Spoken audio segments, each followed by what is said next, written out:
Yeah, sure. Alright. Go ahead and send out the pings on Discord.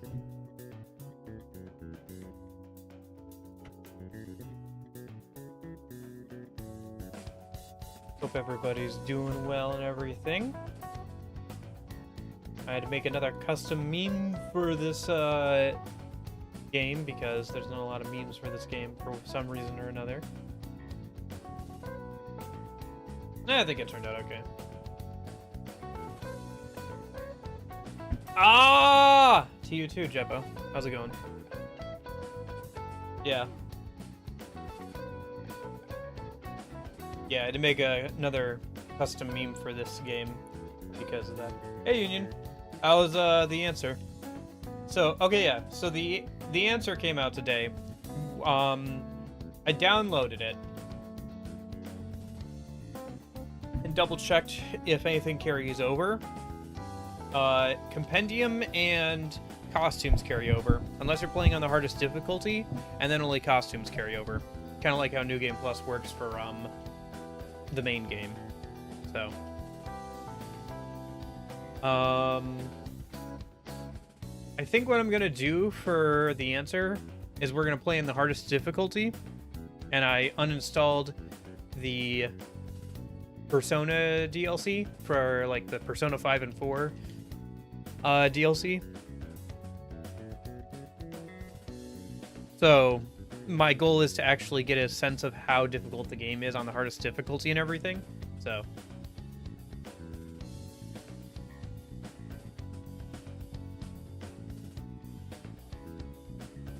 because during my main playthrough, I think I didn't get a really good grasp on the actual difficulty of the game because DLC Personas Go Brr, right? That, and I was only playing on hard and not the hardest one, so that makes sense. That makes sense, Union. Honestly, I wouldn't mind if the compendium carried over, but I want to play on the hardest difficulty. So, and then that also that way I'm not like freaking out being like, okay, I have to make a bunch of good personas before I play on Saturday because I won't get a chance to once I carry over the save data. So that's another reason why I don't want to like. It'll be nice not to have to freak out about that, but yeah, we'll play on Saturday probably. I don't know, maybe Friday. We'll see if I'm doing anything on Friday. Probably not. I don't know. Kind of you know. Get to it when we get to it. Got plenty of time to play it. Well, I say that, but was it next month that ReFantazia comes out? I think so. Like early next month. Good news for you, Jeppo. I looked into it. Kiwakami 1 and 2 are both about 30 hours. And I was saying at the end of Yakuza 0 that, like, yeah, if they were more like 30 hours, I'd be able to play them on the Tuesday, Thursday streams. Turns out Kiwakami 1 and 2 are about 30 hours. So maybe we could play them on the Tuesday, Thursday streams. Even if we don't get to them on the weekend streams. It's just that Yakuza 0, I think, because I had two protagonists, or just because of how that game is, or whatever, was like 60 plus hours. So, if we had tried to do that on Tuesday, Thursday, that would have taken forever. But if it's like 30 hours, that's as long as it took us to get through Arena, right? So about a month. Not too bad. Could be fun to play one of those on Tuesday, Thursday. But I don't own either of the Kiwakami games, so I'll probably wait till like Black Friday deals or whatever on Steam and then pick both of them up. And then maybe at that point I can think about playing them on stream. I got around that by fusing 3 personas to win. That makes sense. Yeah, that's what I would have done, Union. That's what I was saying. Like, if I wasn't going to play in the hardest difficulty and could carry over compendium completion and everything, what I would have done this week is probably like spend like, I don't know, a few multi-hour sessions like fusing things around so I could have some like good low-level personas to either fuse up later or to just like, you know, kind of bum rush my way through the start and middle of the game. But I think it'll be interesting because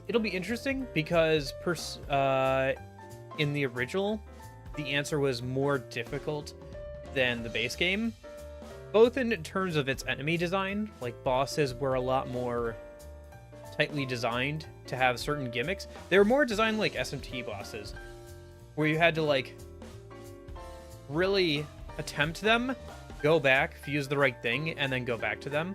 But also there was a lack of power with like no compendium, no persona, like extra XP on fusion and everything. So it made it more difficult in that way as well. So it'll be interesting to see how difficult it is once we get to the answer this weekend. Here's the kicker: if you register those low-level personas, you can resummon them for much less money. Oh, interesting. That's a little weird, but okay. Huh.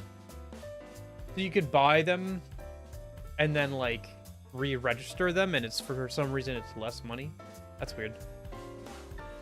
Also, Kiwakami 2 has a sub-story marker. Upgrade, get immediately. Okay. Gotcha. Yeah. Well, I'll keep an eye out for a Sega sale or for Black Friday sales on Steam, and then I'll pick up like Kiwakami 1 and 2 at the very least when that happens. I'm not sure how many more of the games are on Steam. I'd have to look, I guess. I could look right now, I guess. Probably get the game started. Let me look at this real quick, and maybe add some things to the wish list so I know when they go on sale. And then I'll go ahead and get the game started up. Plan creator bundle? Whatever. I'll look at that later, maybe. They're all on there? Interesting. So, Yakuza 3.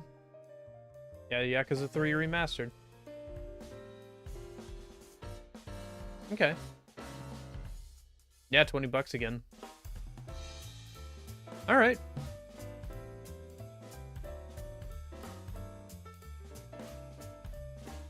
Yeah, I'll keep an eye out for a sale and at least buy Kiwakami 1 and 2 when they go on sale, I guess. Yeah. Well, there's a couple ways around that, but yeah. All right, let me go ahead and get the game started up. Hopefully there's less yapping with Ultimax's story. Let's hear it for the following sponsors!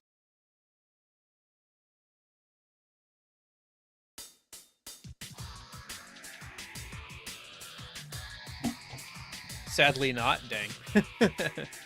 There was a lot of yapping. I mean, it took me like 30 hours to get through Arena story.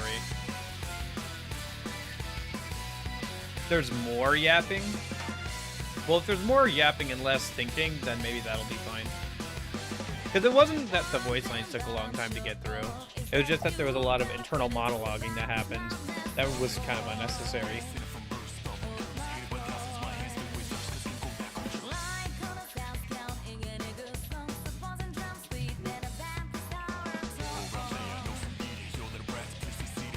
I don't think I've watched through this whole intro.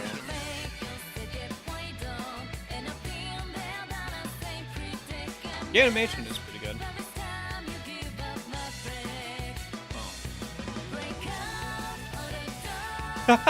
Right, I guess with all the weapons.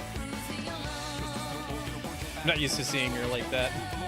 They didn't go that direction with her Orgia mode in Reload. They went for a much more like energy-based kind of look to her, or Orgia mode, which is interesting. Like, she does use a lot of weapons during her where they 3rd attack, but like for Orgia mode itself, she just like kind of overloads energy or whatever. Okay. Persona 4 Arena Ultimax.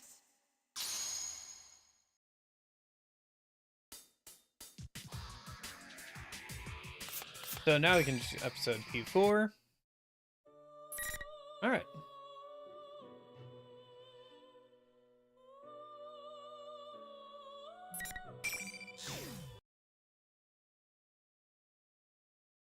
So you will not require our assistance.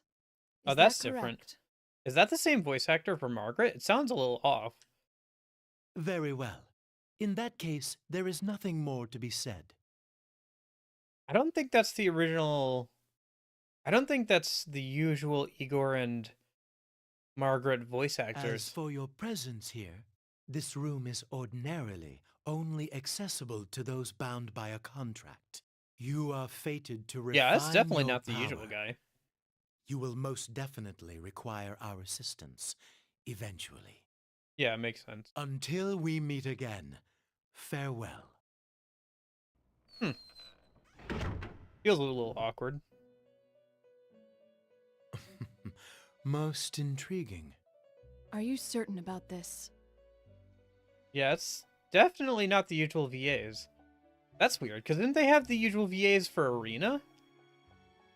Huh.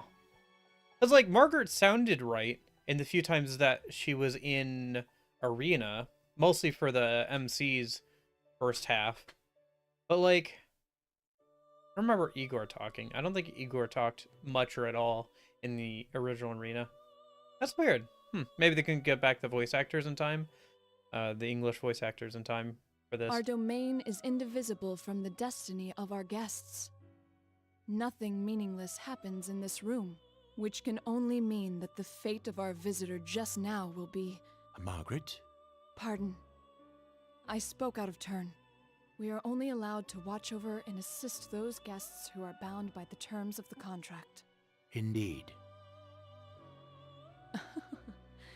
So, the young man Yu Narukami is tied to our recent guest's fate. I wonder what fate, or rather, encounter will await him. Yu Narukami. Now that's a guest who never ceases to amaze. I mean, it's fine. It just feels very weird to have, like, a different VA playing Margaret. Like, the impressions aren't terrible, but it's, like, noticeable that's an impression, you know?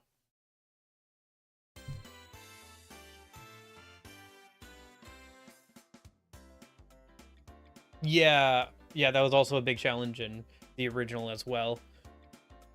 Like I said, there's just a lot of stuff that compounds with the original that's just... Ugh. Oh, you know what I saw today, Union? Somebody got a mod working for Persona 3 Fez to get manual skill inheritance working. Like, what? Manual skill inheritance in Persona 3 Fez? Jeez. Anyway. But yeah. I was like, dang. Maybe gotta do a replay. Well, I do actually have to do another playthrough of Persona 3, but I won't be able to use that because I'm trying to keep it mostly the same gameplay-wise. Yes, I saw that today because I was I gotta set up Persona 3 for No, it's there. I haven't tested it yet. To be fair, I haven't tested it yet, but like people aren't like it seems like it's actually working. Like nobody's been like, "Oh, this doesn't work for me" or whatever.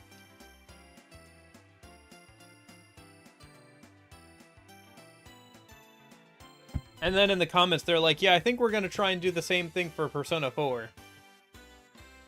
So, I guess we'll have to see how that goes. Marie is in Ultimax, but P4A was in the OG P4 timeline. Yes? Oh, I see what you mean. Yeah. With gold and everything.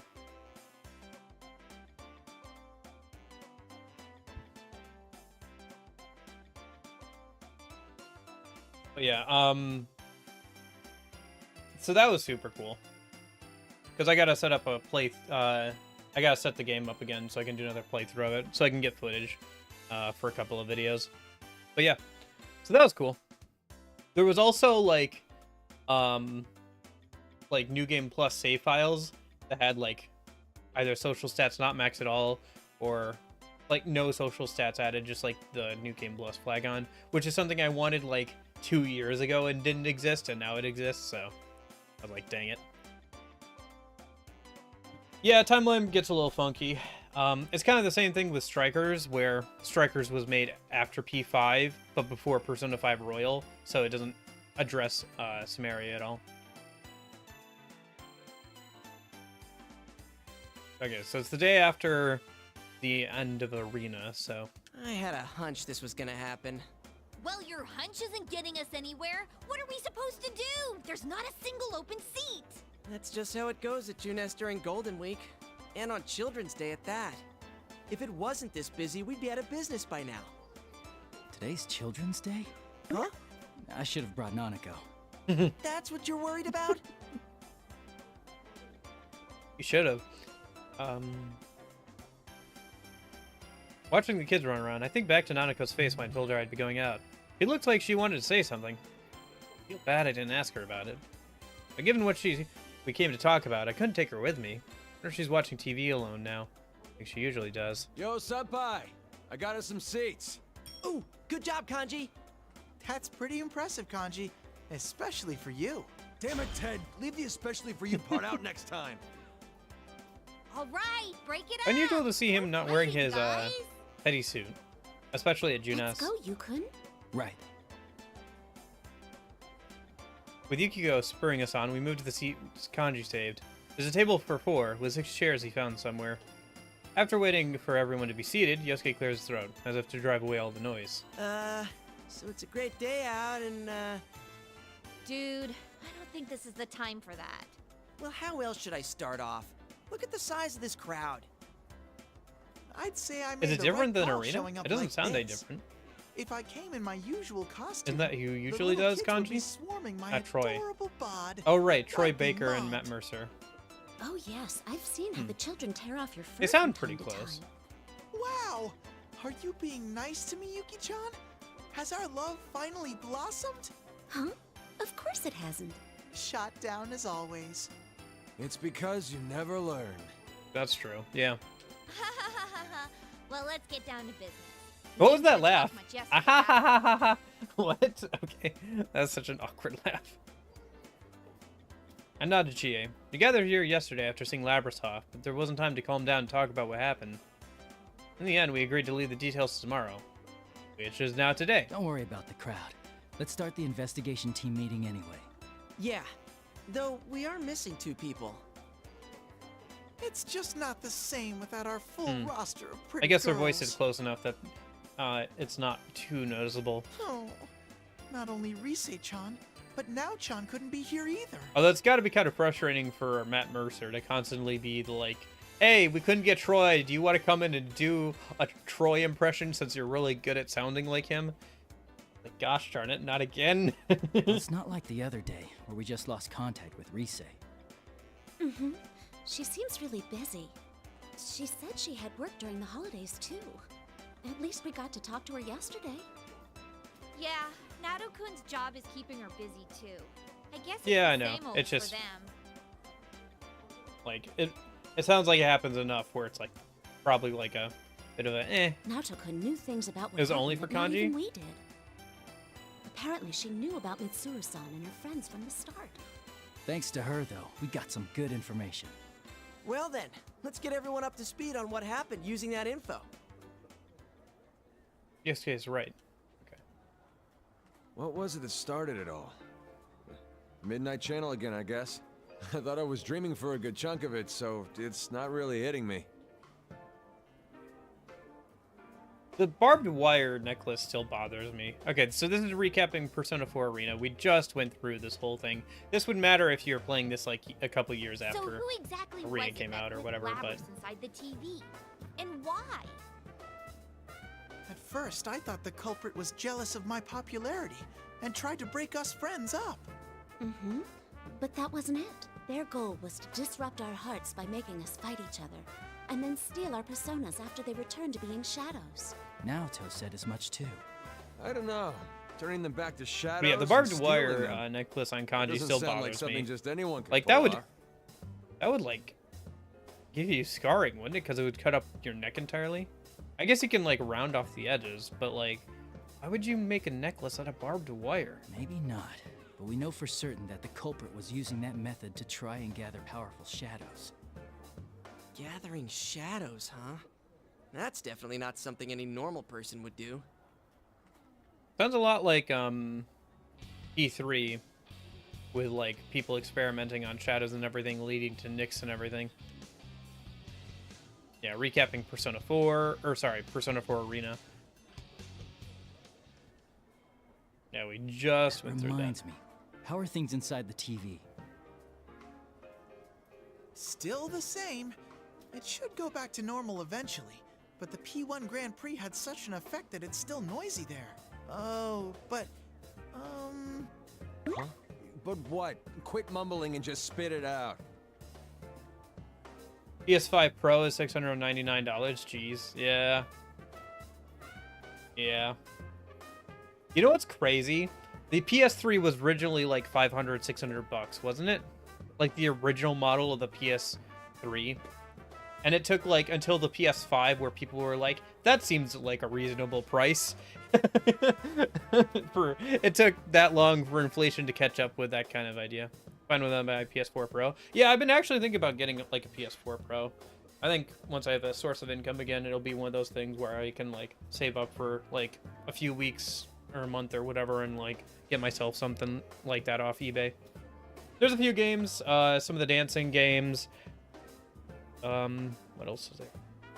I don't know. There's some games that are exclusive to the PS4 still that I'd like to play. There's the remake of Shadow of the Colossus. There's Bloodborne. Although somebody got Bloodborne working on PC just for it to be, you know, DMCA'd by Sony or whatever. it's hard to say for sure, but I sense these weird. But yeah, there's a decent amount of games still they on feel PS4. Kind of like shadows, but not really. Yeah, PlayStation just had such a lead when it came to the PS4 and Xbox One generation. The original PS3 cost so much because it was backwards compatible. Yes, correct. Yep. Yeah, it was very expensive. It was a Blu-ray player, backwards compatible. Like, it basically had a whole PS2 in it, plus the PS3 and everything. So it was like 500, 600 bucks. So they ended up dropping the PS2 in later models. And so now those are still pretty expensive. However, they break down pretty easily. So there's not a ton of, like, original PS3s with backwards compatibility still in circulation, and even the ones that are still around, I think, have like issues with the disc reader and stuff.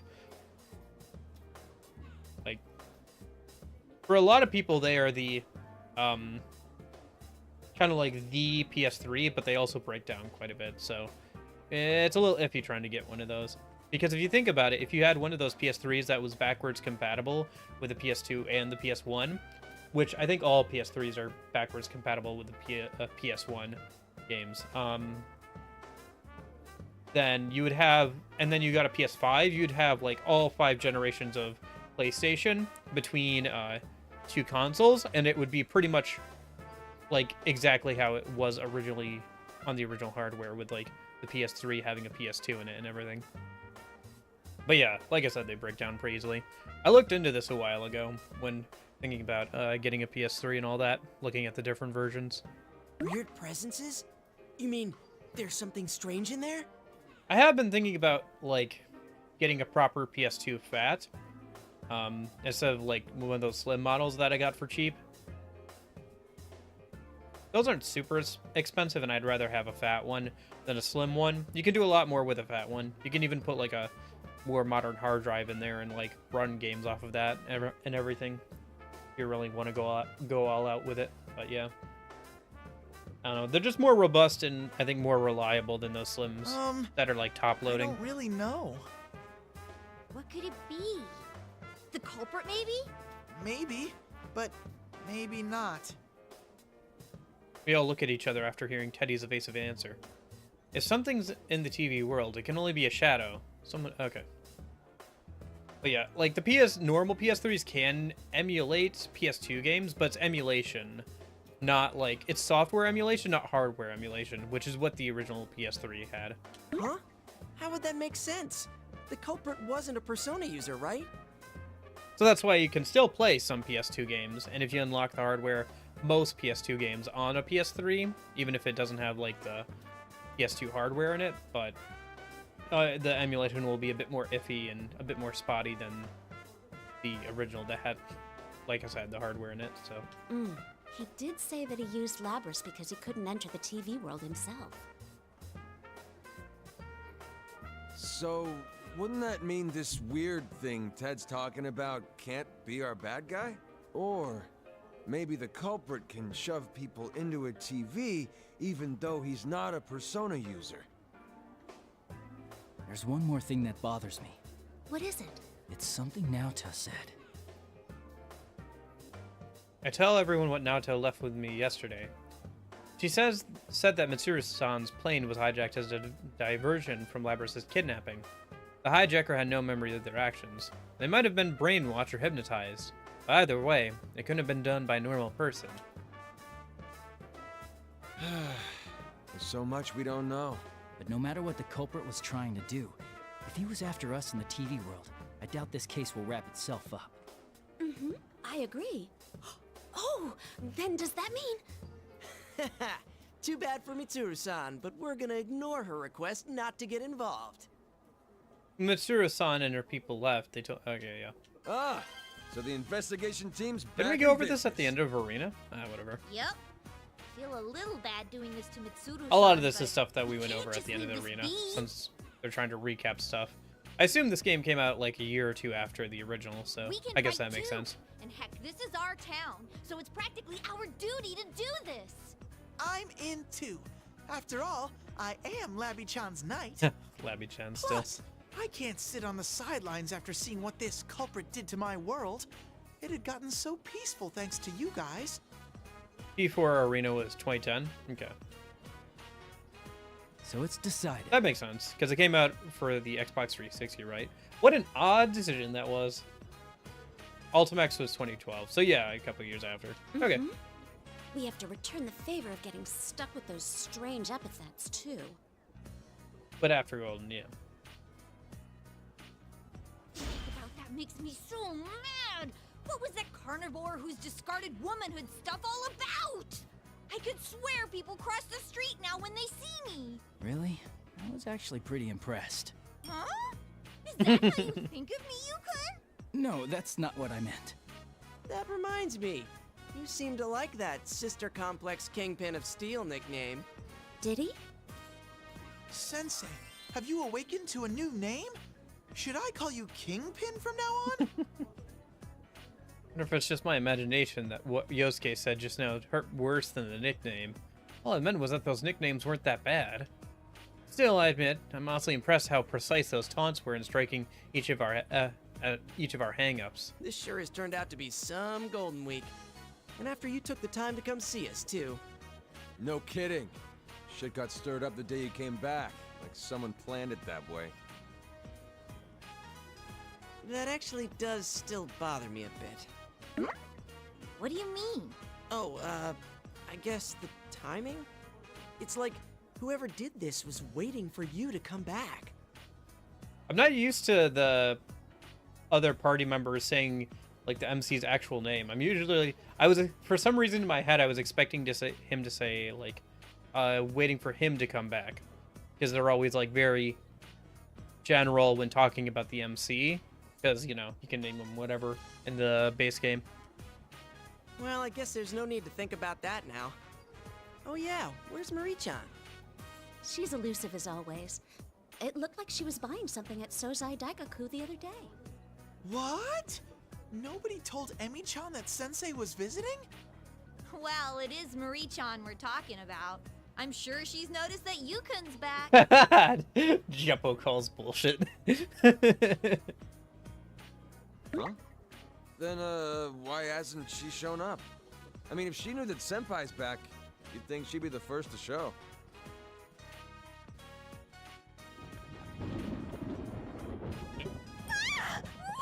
Looks like the weather took a turn for the worse. Oh, look at those insane rain clouds. It's gonna start pouring soon for sure. Jeez, the weather report has been way off the mark lately. Wait, isn't Marie the weather reporter now? Oh, sorry, that's mine. Hello? Oh, Kasai-san. Yeah. That's fair. Yeah, it is one of those things where it's like Marie-chan didn't exist for the entirety of Arena, and now suddenly she's a character in Ultimax. That reminds me, Labrys is a robot, right? Would she rust if she got caught out in the rain? No, that's in the true ending in P4 Golden. Sorry, what? Nah, I doubt it. The Kirijo group developed her after all, and they wouldn't be that cheap. Mid-chan's group Not sure what you mean by is that. Amazing. Her stuff is Oh, way better than Mid-chan. Junes brand electronics. This game plot follow the events of Golden or just the vanilla version of P4? Golden, because it's got marine stuff in it. Arena came out before Golden came out, so it played off of Persona 4 originally. Yeah, I assume we're on true ending timeline with Persona 4 Golden here, with Marie becoming the weather reporter. Yeah. Because this is after Persona 4 Golden. So anyway, but Arena came out in 2010, before Golden came out, like Jeppo said. Then in 2012, Ultimax came out with the second half of the story, but it had to account for Golden being a thing, so that's why they're mentioning Marie here. She wasn't mentioned at all in the original. Shut up! And don't go dissing your own employer. Labris is with Mitsuru-san and her friends, right? I wonder how she's doing. But yeah, she became a weather reporter. Well, weather manipulator? It's heavily implied that she can manipulate the weather in the ending of Golden. So rather than a weather reporter, she's like manipulating the weather. It's a little funky. I guess technically because she does like have godly powers that allowed her to control the fog, so she can just kind of do that. It's funny because when at the end of Persona 4 Golden's true ending, you see him come back for Golden Week. Surprise, surprise. Timelines get funky with this. Don't worry too much about it. And she's like, I'm going to make sure that the weather is good because I've got a very important friend coming over today. During the epilogue where Yu comes back to see everybody during the vacation. Don't worry, I'm sure she's doing fine. If all goes well, we'll see her again in no time. Yeah, doesn't it say? Maybe I actually said something about her being a weather reporter. No, it doesn't. Weird. Yeah. She's also a cute girl, so that also helps. As long as they don't find out she has a boyfriend. Yeah, you're right. Really? Man, I should stop being such a worrywart. You guys remember that? There was a story a few years ago of, like, this weather reporter girl in Japan who, like, was kind of, like, idle-ish, and then people found out she had a boyfriend or whatever, and, like, she got, like, death threats and letters and stuff because she's a cute girl as a weather reporter, and they just assumed she was single. Like, she's some sort of idol or something, I guess? I don't know. Like, yeah, it's weird. Not gonna lie, that stuff's very weird. Hey, looks like Yukiko-senpai's off the phone. Oh, welcome back, Yukiko. What was the call about? It was the inn. It seems a group of our guests is still out. We didn't have any umbrellas ready for them, so I think a lot of them will come back drenched. Sorry, I have to go back for a bit. Oh, right. I forgot this is a busy time for the Amagi Inn, too. Actually, shouldn't we be heading home ourselves? Ugh, if this keeps up, I bet it'll keep raining into the night. Raining, huh? That thing's not gonna come on again, is it? Well, I guess we'll have to go home and find out. In any case, let's meet up again tomorrow to check up on the TV world. Okay, I'll see you all here tomorrow. And I'll make sure to let Rise-chan know, too. Somehow I have a feeling we're all gonna get pulled I'll into the call up TV Natalie, anyway. Though I don't know yet if she'll For be able tomorrow. to make it. Cool deal. Well, see you guys tomorrow. What do you think, Yosuke, about the timing of all of this? Hmm? Oh, that. I don't know, I might be overthinking this, but... if the culprit happens to know you, would that give some hint of who it might be? It's an understandable question, but I can't help but look askance at him. If the culprit had investigated me, of course he'd know something about me. But not my plan to stay in Inaba during Golden Week. It'd have to be a person who knows me. Plus, knew that I was coming here during the break. Is there anyone who'd know all of that? Is it possible that it could be Adachi? Adachi-san? This time I'm caught completely off guard, and all I can do is dully repeat the question. Oru Adachi, the man who was arrested in the Midnight Channel murders, should be in police custody now. Which is ironic, since he used to work for my uncle as a police detective at Inaba Station. We do have quite a history, so obviously he knows about me. I can't rule out that Dojima-san might have told Adachi-san about my vacation plans. No, it wouldn't be him. He has a persona. Oh, yeah, good point. Sorry, I wasn't trying to weird you out. Yosuke's tone is apologetic, and he scratches his head. Really, I should be the one apologizing. I didn't just deny that it could have been Adachi-san because he's a persona user. The real reason is that deep down, I trusted what Adachi-san said about abiding by the rules of this world. If it's not him, then who?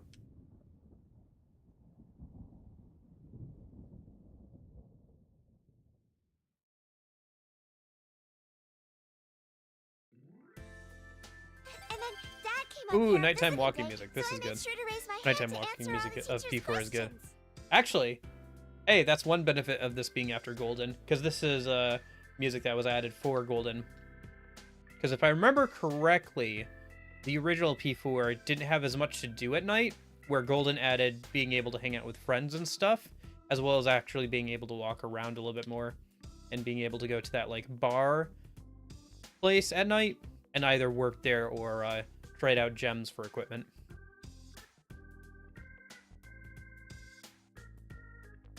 Maybe it's something else too that I'm not thinking of. But yeah. Hanako, you told that story 3 times already. No, I didn't.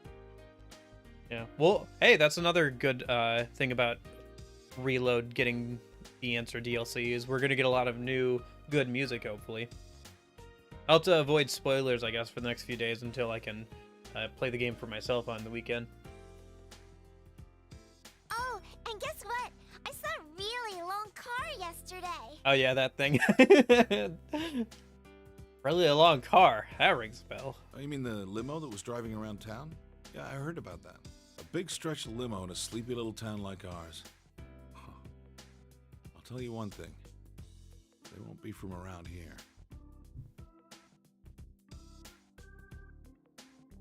Kojima-san shoots me a glance while responding to Nanako's comment. He's a detective through and through. I think he knows something's up. Sure enough, after Dojima-san's Nanako to the sink with the empty dishes, he gets right down to business. So, what are you up to this time? There's no hiding anything from that piercing gaze. He has to know we came into contact with Matsuru-san's people. They're so dignified seeming. I hope even their outrageously long limo wouldn't stand out here. I find myself actually relieved to be mistaken. The day you were due back, a detective from the Metropolitan Police Department suddenly rang me up to ask about the details of that case. Not only that, but I saw that Shirogane kid at the station several times these past couple of days. Was this all just a coincidence? That's... Can't answer, huh? Well, that's fine. Dojima-san gives a deep sigh and closes his eyes. That's odd. Normally he'd grill me for more information and yell at me while doing it. Look, I trust you, but this is different. Don't stick your head into the lion's den. You do understand that I'm a detective and pretty much your guardian while you're here, right? It's kind of nice to see a bit more of Nanako and Dojima, even if it's probably only in the intro. We didn't get to really see much of them at all. I think we saw a little bit of Nanako and none of Dojima in Arena. I never noticed the bear statues on top of the TV there. I wonder if that's probably in the original model of the of the room.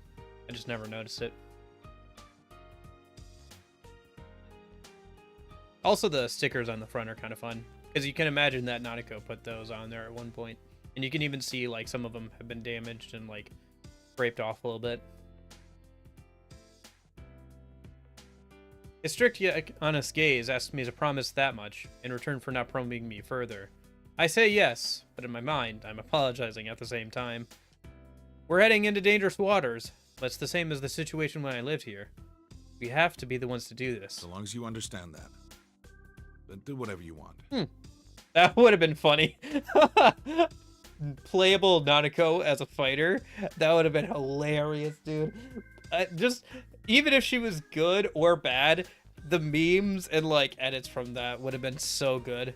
Or just like the clips of people dominating other people online with Nanako would have been so funny. Just like Nanako versus Adachi and just like completely shutting him out. That would have been so good. Dang it, I wish they had done that just for the memes. Yeah, I guess it would have been funny, but I guess I understand why they didn't do that. I don't know, would that have jacked up the rating child on adults on child violence? I can't help but smile seeing Dojima-san look away and sigh. I'm sure that he has a million questions about everything I'm doing. He's not asking them. It's because he trusts me. Hey, you're picking on Big Bro again, Dad. Oh, no, not at all. We were just talking. Really, Big Bro? Yeah, there's nothing to worry about. I'll always be on your side, okay? I know. That would be funny.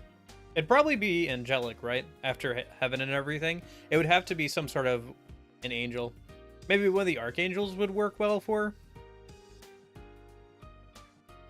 At least in terms of name. Design, it would probably be pretty different than the SMT counterpart of the archangels.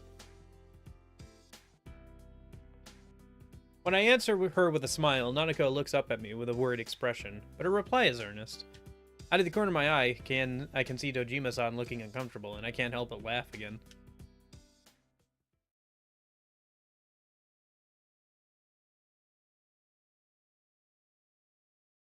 Oh, Catherine Poster. Did I call that out last time?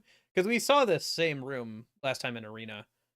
Gabriel? Yeah, I think Gabriel's the female one, right? From what I remember. I'm trying to remember because we just played through SMT5 Vengeance. Oh, you know what? I had to record some footage of Persona 3 Reload recently. So I like played the first couple hours the other day, and I was like, wait, what's wrong here? Something feels off about playing this game. Oh, I can't skip through the animations. Gosh darn it. SMT5 has spoiled me.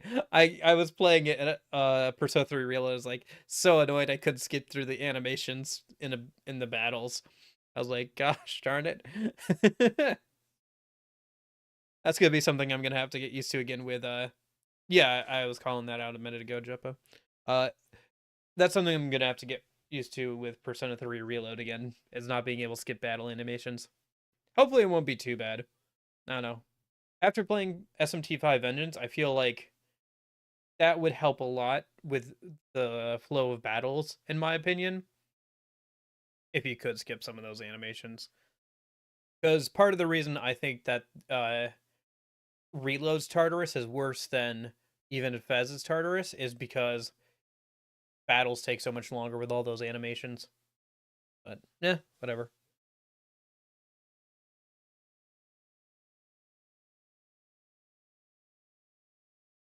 Okay. Make up your mind, you. I inadvertently glance towards the TV screen's reflective surface and catch myself with an odd smile on my face. A little longer till midnight. Out of habit, I check the time, and the moment I look back at the TV, the screen suddenly turns on. The strong Oh! While the weak disappear. New arena. Tonight, we will witness the hottest battles in all history. The goddess of victory is waiting to descend upon the ring. Is that Rise and Teddy again? Are you It looks like they're silhouettes, yeah. It's General Teddy and Rise again. Time to let loose! An all-out war! The contestants in the previous P1 Grand Prix have returned for another tournament, right on the heels of the last one. These warriors will create another legend here at the world-shattering P1 Ring! These are battles of honor, battles of will. Sparks will fly. From the top rope with the metal chair! Will this be decided by pure muscle Or will a battle of wits determine the outcome?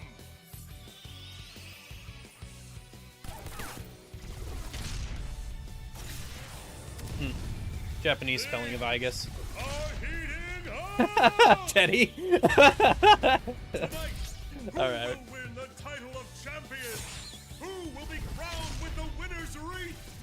Whose tale of glory will resound for generations? Yeah, they had that somewhat in the All original names as well. are the dreams of the warriors. Especially As with, like, Grand the Prix names and plunges everything. Into its final chapter, the P1 climax is Barely getting started! I was expecting to see the new characters, but they only included the ones from the original arena. They didn't include, like, Yukari or anything.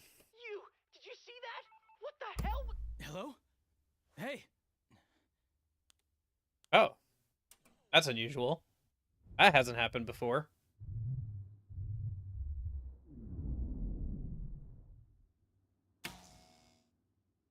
Hey! Look who it What's is. going on here?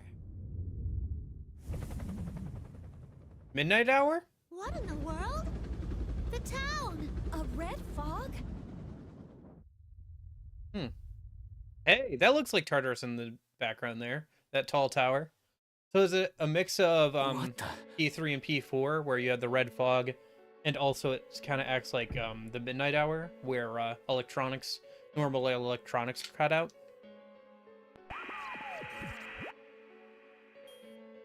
Yoo-hoo! All you P1 crazies out there, sorry about the long wait. The P1 Climax! It's the end of the world! One-on-one deathmatch that's worthy of the name Climax! Yeah, it seems like it. Because I've got, like I said, the red fog and the Midnight Hour with a tall tower somewhere back there, as well as all the electronics going out. And best of all, if you don't win the one-on-one tournament to the finish within the hour, the world will end!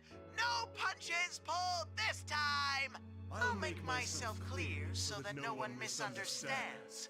This will not be taking place within the TV world. It will, in fact, take place in the reality which you occupy. Enjoy it while you can. Alrighty then. Time I wonder to why he's show off insisting how to that keep going with the special General stage is Teddy going. thing. I wonder if there's any significance behind that. The fact that he's insisting on using the general. Oh gosh, not again. Oh no, not again. Not the P3 characters. Oh no. Oh no. Not the crosses again. Oh jeez.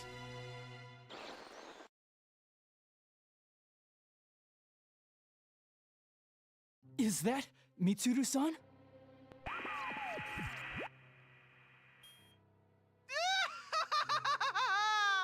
What will be the fate of our captured queen and her loyal minions? Then again, if we don't have a champion, everyone's a goner anyway. So she'll be in good company. Best of luck to all of you.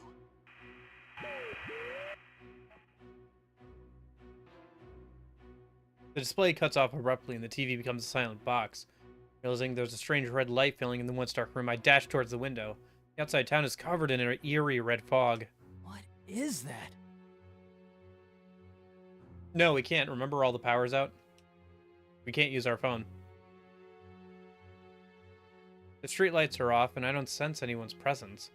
That hazy light illuminating the town. It's the red fog? Seeing the town in such an obviously abnormal state snaps me back to my senses, and I quickly look back into my room. Nanako! Dojima-san! Also, if it's like a combination of the dark hour, we can't, because if it's a combination of the dark hour as well, the normal people will be put in stasis for the next hour and won't notice any time passing until the hour is over. No one answers. I rush down the stairs and check all the rooms, but no matter how hard I look, the two who live here are nowhere to be found. What in the world is going on here? P1 Climax? Are Mitsuru-san and her people are really captives? Worst of all, this isn't the TV world. Is this really still the real world?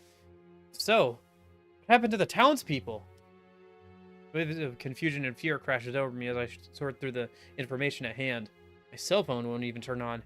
It gets suddenly broken. It's happening again. The Junes food court. That's right. Whenever we had a case, that's where we'd always gather. If Yosuke, Chie, and Yukiko have noticed this too, then they'll definitely be headed there. Eddie should be with Yosuke, so there's no need to worry about him.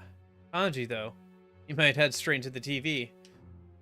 I chuckled myself at the thought, a rare moment of humor in this looming crisis.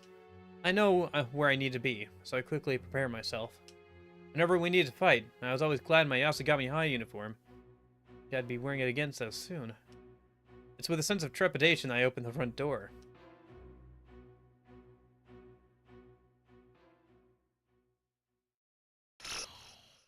Alright. So that's just the intro. Okay. So that unlocks the intro with Naoto and the intro with Rise. Okay, let's just go left to right then. We'll go for Naoto first, I guess.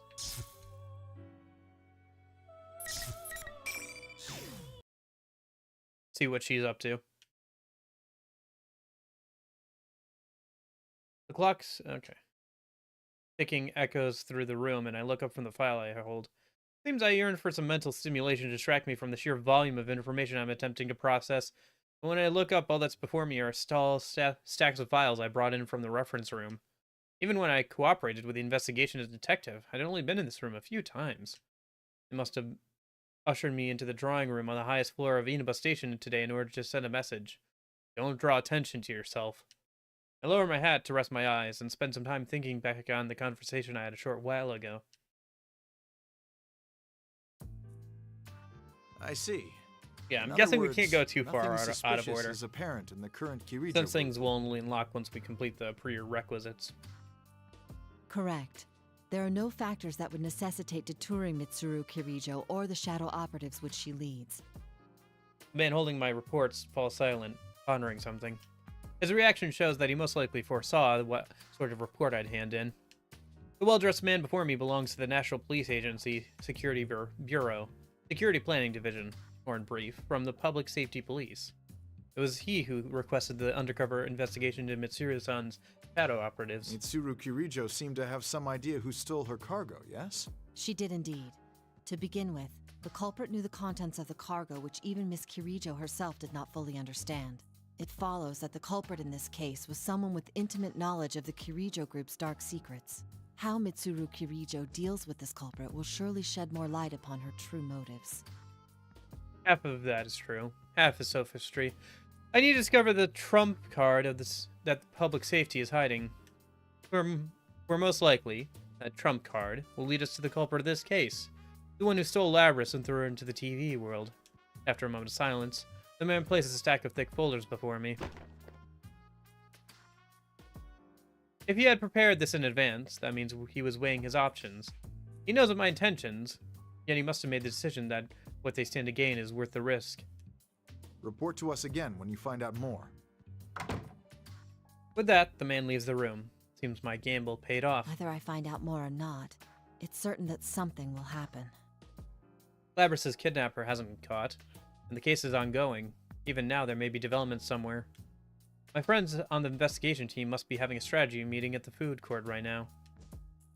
Though it's been a while since any of us have seen you, Senpai, so the conversation may have already digressed. Sighing, I force aside the twinge of loneliness and drop my gaze to the file that my gamble won. The Kirijo Ergonomics Research Laboratory. An organization specializing in research upon shadows. I probably won't really read all the internal monologuing, but especially here in the intro, there's a lot going on that's being told through the monologuing. So it wouldn't make some of the voice lines wouldn't make sense if I didn't at least read some of it out. So, as we go on, I'm sure I'll kind of skim through some of the internal monologuing in the future, but yeah. What I demanded of public safety was an investigative document on a Kirijo Group research institute which no longer exists. The founder of that institute was Mitsuru-san's grandfather, Koetsu Kirijo. The contents of that report were filled with matters that were hard to believe. The Dark Hour, a different world populated by shadows, seems to intrude on the real world. Plumes of Dusk, that can induce personality. Plumes of Dusk, something not really mentioned too much in P3, but they are the core of Aegis and her sisters. Presumably parts of, or how do I say this? Holding the power of Nyx herself in some way. Not sure exactly how it works, but they seem to be a source of power, and Plumes of Dusk implies that they came from Nyx in some way. Especially as I believe that one of Nyx's moves during the boss fight is Plumes of Dusk. So, yeah. Not sure why well, I was gonna say, not sure why an embodiment of death would have the ability to grant life, but I guess that's not too crazy. After all, if you give something that's not alive the concept of death, does that make it alive? Two negatives equal a positive, right? Humanoid robots, yep. Artificial persona users who gain their abilities with special drugs. That's the Strega. Oh, I wonder if that'll come up again. Artificial persona users who gain their abilities with special drugs. If they're mentioning that here, that means that they might bring that up again. I could see that with an antagonist for this game. Where, like, the antagonist is kind of like Strega, where they were forced to awaken their personas, and so they're not controllable properly. And it, like, drains the life out of them slowly and literally. Had I not seen Aegisan and Labrys with my own eyes, the supernatural contents of this file would seem ludicrously implausible. A flood of shadows and the manifestation of personas. There are many similarities to what we experienced. The chief difference is that their catastrophe was artificially induced in the name of research. Well, that and the scale of, like, the consequences if things went poorly were also much higher. There's a big difference between fog and, like, the entire world dies, so. To be fair, I think with the fog thing, it was, like, gonna put everybody into, like, a mental haze and sort of a stupor forever, right? That was the idea. Maybe it was just Inaba. Can't remember exactly. I sense an unwavering commitment to duty for Mitsuru-san and our team. Though they, like us, are persona users, the horrors of this file must be why I detected a very different type of resolve from them. I hesitate to look into such matters without their consent, but I doubt they would volunteer much. From what I can deduce based on this, the culprit in Labrys' case is without a doubt related to Kirijo and ergo research. The clue that leads to the truth has to be here. And if by chance something were to happen to Mitsuru-san and her people, we would need to know more about our common enemy. Shuji Akutsuki took the position of chairman at Gekkokan High after Ergo Research was disbanded. Mitsuru-san went there. Ah, good old Akutsuki. Good old Akutsuki. What a weird villain he is, you know? He's kind of an interesting villain, because he is with you for most of the game. But he's just kind of crazy. Like, that was it. That was what it boiled down to for him. It's just power-crazed maniac who likes puns. Deceased in 2009. Cause of death. Falling from the school's observatory. Was it suicide? No listed family. Technically, yes, I guess. Technically, yes. There's no other information in regards to him in the document I gained from public safety. He would have probably died if he didn't get treatment anyway, but he did, like, throw himself off the top of the building, yeah. The simplicity of the section in regards to this Shuji Akutsuki, an obviously important person, oddly left an impression on me. Yeah, fun man. Also the guy who put up all those cameras, including in the girls' rooms and everything.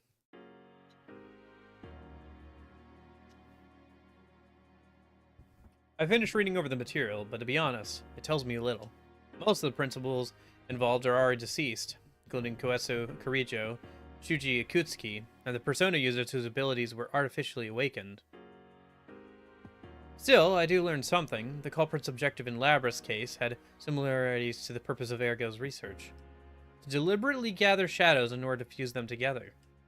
If that was the objective, wouldn't the TV world have been an ideal place for a test run? It may be best if I check inside of the TV world once more. When I opened my cell phone to share my findings, scant though they may be, I noticed the hour's late. It's almost the next day. It's a bit late to call them. Which reminds me, I think I heard thunder earlier. Could it have rained? The word rained gives me pause. During the incident with Labrys, the Midnight Channel was broadcasting again. If her case is truly ongoing, does that mean it could come on tonight? A bad feeling crosses my mind. A call at this hour? From an unknown number. That's kind of interesting. Hello. The, like, call sound effect, or, like, visual effect there, casts a shadow on the, on Naoto's, like, shoulder. Bit of an interesting thing there. I got through. Miss Detective? Wait, no. Naoto-kun, right? This is so unrealistic. You can't make a normal phone call from a helicopter. Nobody'd be able to hear you on the other end. Voice. Is that you, Labrys? What's the matter? Listen up, because we got a big problem. Mitsuru-san and the others were on their way to Inaba, but they've gone missing. Missing? So we were gonna go look for them, but these weird guys came barging into the Shadow Operatives lab. I'm the only one who got out. Why did that voice line sound like a kid trying to explain you something? So we were gonna go look for him, but then these weird guys came into the Shadow Operative lab. I'm the only one who got it. I don't know. Something about the way she said that sounded like a child trying to explain something. The Shadow Operative's research lab was attacked. Could it be the enemy? The enemy! Sorry. I'm brain rotted. Holy cow. Kuka brain rot the enemy meme. Alright. No, that's not it. This is most likely... Labrys, calm down. Can you describe anything unique about the people who invaded your headquarters? Unique? They came in a big group. They wore suits. They showed this paper-looking thing, and they said something about an investigation. Just as I thought. Public safety. I had my suspicions, but there can be no mistake. Though the Kirijo Group and Public Safety are formally in cooperation, Public Safety privately has a low opinion of the Shadow Operatives, hence their request that I perform an undercover investigation. They must have found out about Mitsuru-san's disappearance and used as an opportunity to launch a compulsory investigation. But Mitsuru-san's disappearance? Really be related to Pub Safety's move? Abra said a moment ago that Mitsuru-san and her people were headed to Inaba. Why? When I think carefully, sorting through this new information, I asked Labrys for more details. I understand. What's your present situation? I can't go back to the lab, right? Even if I could, I wouldn't know what to do without Mitsuru-san around. But then I found out the Shadow Operatives got these special folks who only get called up in emergencies. Oh, the other P3. I just met up with them a minute ago, and we're about to go look for Mitsuru-san and them. Yeah, the other P3 characters. Understood. I'll cooperate Yukari, as well. I'm sure the Ken, others won't say no either. We'll all try searching for Mitsuru-san. Junpei. Is there anybody else? Really? Should be most of them. Koromaru, but Koromaru's with Ken. Labrys, there's something else I'd like to ask. I think I said Yukari. Why was Mitsuru-san headed for Inaba? I do wonder if they'll have made Yukari better in the answer, because a reason people really didn't like Yukari was in the original Persona 3 FES was partially how harsh she was in the original English translation and VA, but especially to characters like Junpei. Like, she was unnecessarily mean sometimes for no particular reason. It felt like, at least that's the way it came off with the original English translation. And then also they didn't like how she acted in the answer, because she gets to be the one who initiates the fighting, because they wanted to have the characters fight each other over what they should do towards the end of the answer, but it feels more like it was kind of shoehorned in as, like, we want to have an excuse for the party members to fight more than actually having ideological differences, or them being distinguished enough to have ideological differences. So I guess we'll see if they make that any better during the answer.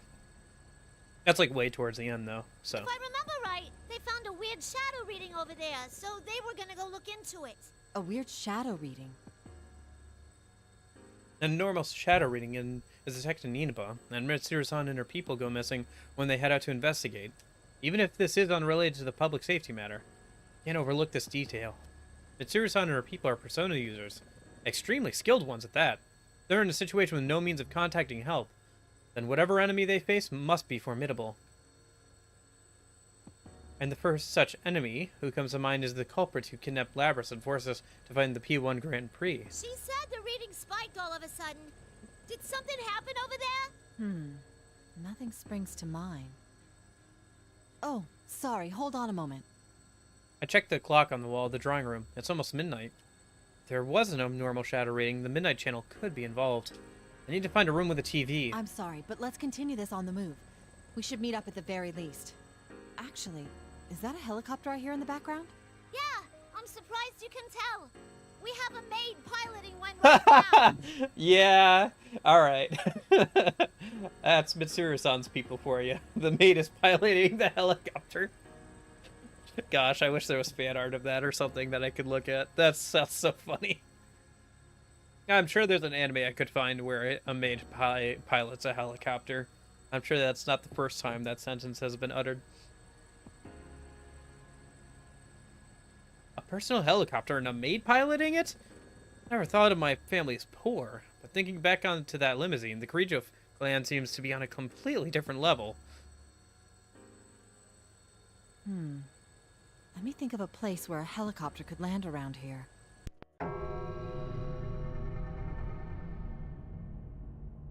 As I continue to talk while walking down the hallway, all the lights suddenly turn off.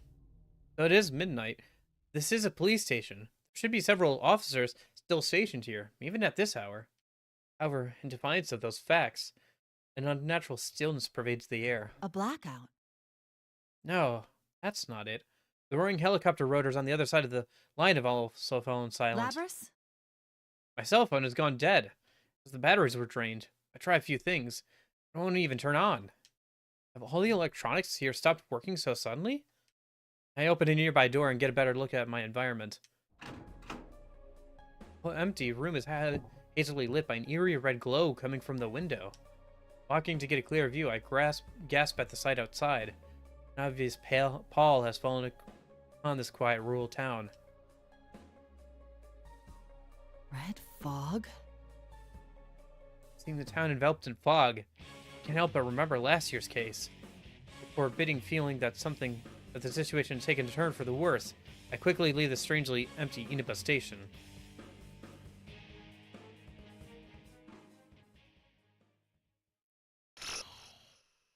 So what would we call this then, if it's a mix of the midnight hour and the fog? The foggy hour?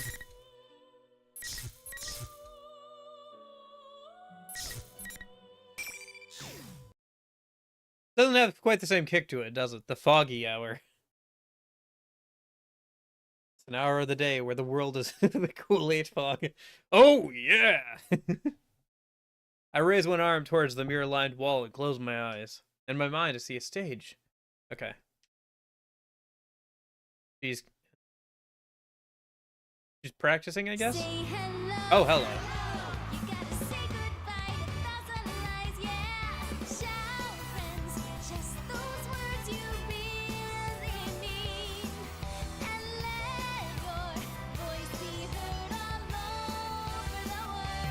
This reminds me of her People Are Dancing outfit. Maybe I'm wrong on that? I think that's what she... pretty close to what she wears in People Are Dancing. There's another, Okay, so she's practicing. There's another, Persona 4 spin-off game I'll have to play at some point. 3 and 5 don't have such an interesting story, apparently, but 4 at least has a actual story to it. And the main character of that was referenced in P5, so it's at least somewhat canonical. As I calm my breathing, I look towards the clock to check how long the performance took me. I see there's where the two hands are pointing, jolting me back into reality in a hurry. Oh, crap! I didn't take my bike today. I wonder if I can make the last train. Night, everyone. I'm off for today. Come on! I hurriedly address the people I pass as I fly out of the studio. After a mad dash to Okina Station, I barely make it into the stopped train.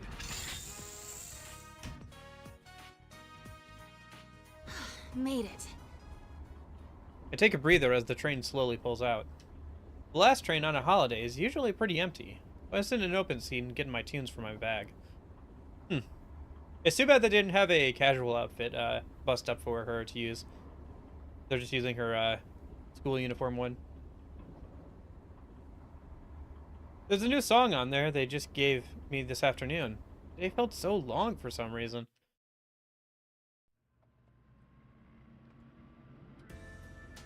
It's gotten a lot later than we expected. Are you still okay on time? Oh, hey. I think that's her, Okay, so they do have the casual outfit. Why were they using her, uniform outfit there, then? Maybe to be consistent for when she, shows up in the fighting thing in her uniform outfit? Yeah, whatever. Interesting. I guess we'll get a chance to take a look at that later this year when I play Persona Q. Because she'll probably be the VA for that game as well then.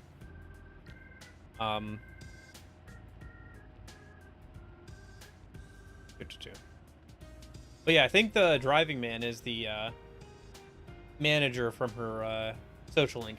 You didn't have to give me a lift, you know. I'd have been fine. That's not the issue. Come on, I'm your manager. Yeah. Inoue. The reason Inoue-san seems to be happy is because of the news we got earlier. When our president called us back to the office from the shoot today, he agreed with a new song for me and a detailed plan for my comeback. Still, I had no idea that the boss was putting together such a detailed plan for your comeback. Well, I'm grateful and all, but I just don't think I'm ready yet. That's not true. We've all seen how hard you've been working. You're much stronger than you were. I think the boss is making the right decision. The voice of Labra sounded just like the same voice as Nanako. Maybe. Maybe when she talks a bit more. I wonder if they'll have kept such a strong accent, because they had a really strong, like, country accent on her. Like, and by country, I mean, like, English country accent. So not, like, American Southern, but, like, Irish or something on her in Arena. Not the same VA as Nanako, or the accent isn't as strong? Are you just flattering me, Inoue-san? Never intentionally. You sang that new song we gave you today after just a short lesson. You even memorized the dance steps in record time. I wasn't any good, though. I got distracted by the steps and kept going off key. And I wasn't hitting the turns cleanly. I've still got a long way to go. It's true. Even as far as discussion of my comeback goes, if Inoue-san hadn't come up with an excuse for why he couldn't get in contact with me until yesterday, plans could have been sunk. Rise-chan, did something happen? Huh. Cindy Robinson, who's also older, Ken. Interesting. I'll have to see if I can notice that when they talk to each other, because I'm sure at some point Labras and Ken will talk to each other here. So it'll be interesting to see if you can tell that it's the same person. I know that there's a part of your life you won't let me into. Well, I guess if one's a young male voice and one's a female voice, maybe it'll be harder to tell, especially since Labras has that accent.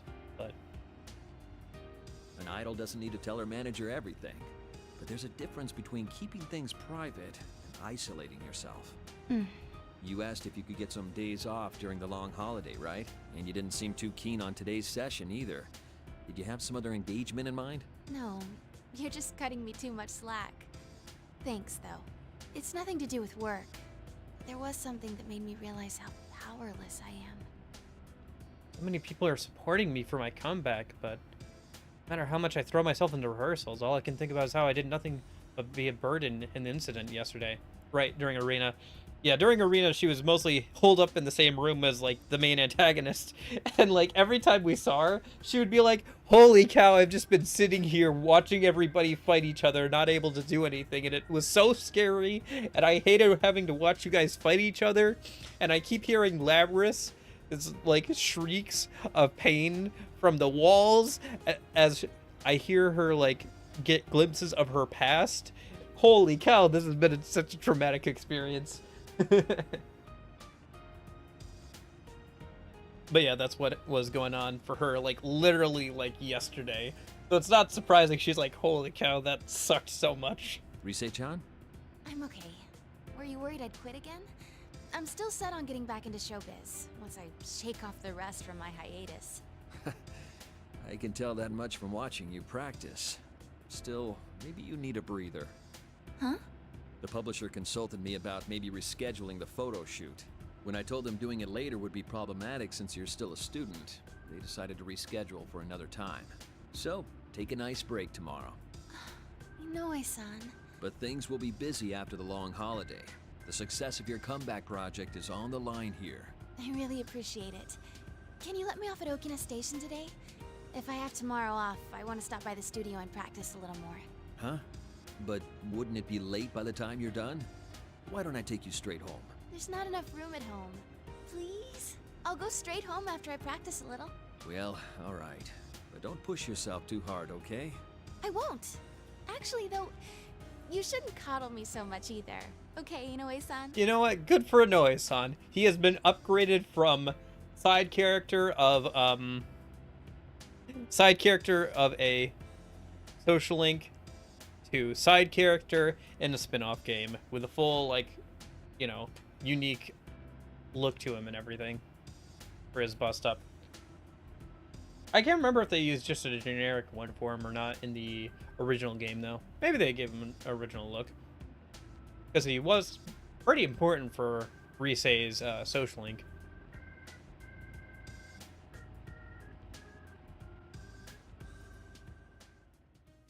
But yeah, it's interesting to see him again. One of the few social link only characters that's made it into one of these side games so far. Through the train window, I can see the countryside, with only a few lights here and there.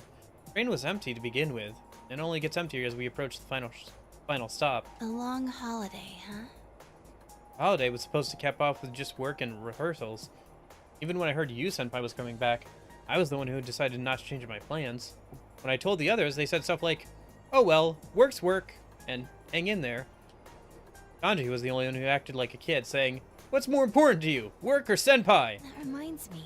Naoto-kun had to work during the holidays too. I bet Naoto-kun wouldn't get all indecisive about these things. When I sigh and take in my cell, I notice I have an email. Oh, it's from Yukiko-senpai.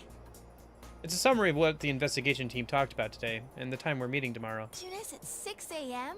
That's early. I bet some of those guys are gonna be late for sure. I laugh, but it quickly turns into a sigh. I have tomorrow off, thanks to Noe-san, and while I'm happy I get to see everyone, I'm a little bummed out too. I couldn't do anything during that incident. I don't remember anything else about that day after I finished shopping for dinner at Junes. When it came to, I was already in the announcement room in the TV world, under the surveillance of General Teddy. In the end, it turned out that General Teddy was Labrys' shadow, taking on Teddy's form. The shadow was holding... okay. I thought it sounded cool, saying I'd work, but I got kidnapped, imprisoned, and watched them use my face and voice to confuse everyone. At this rate, I can barely face Senpai and the others. You, Senpai, will be going back tomorrow. Think about Fuka-san, who had such tremendous power that she could help Mitsuru-san's group by describing what was going on in the TV world, even from outside. I wish I could be that useful. The next stop is Yaso Inaba. Yaso Inaba.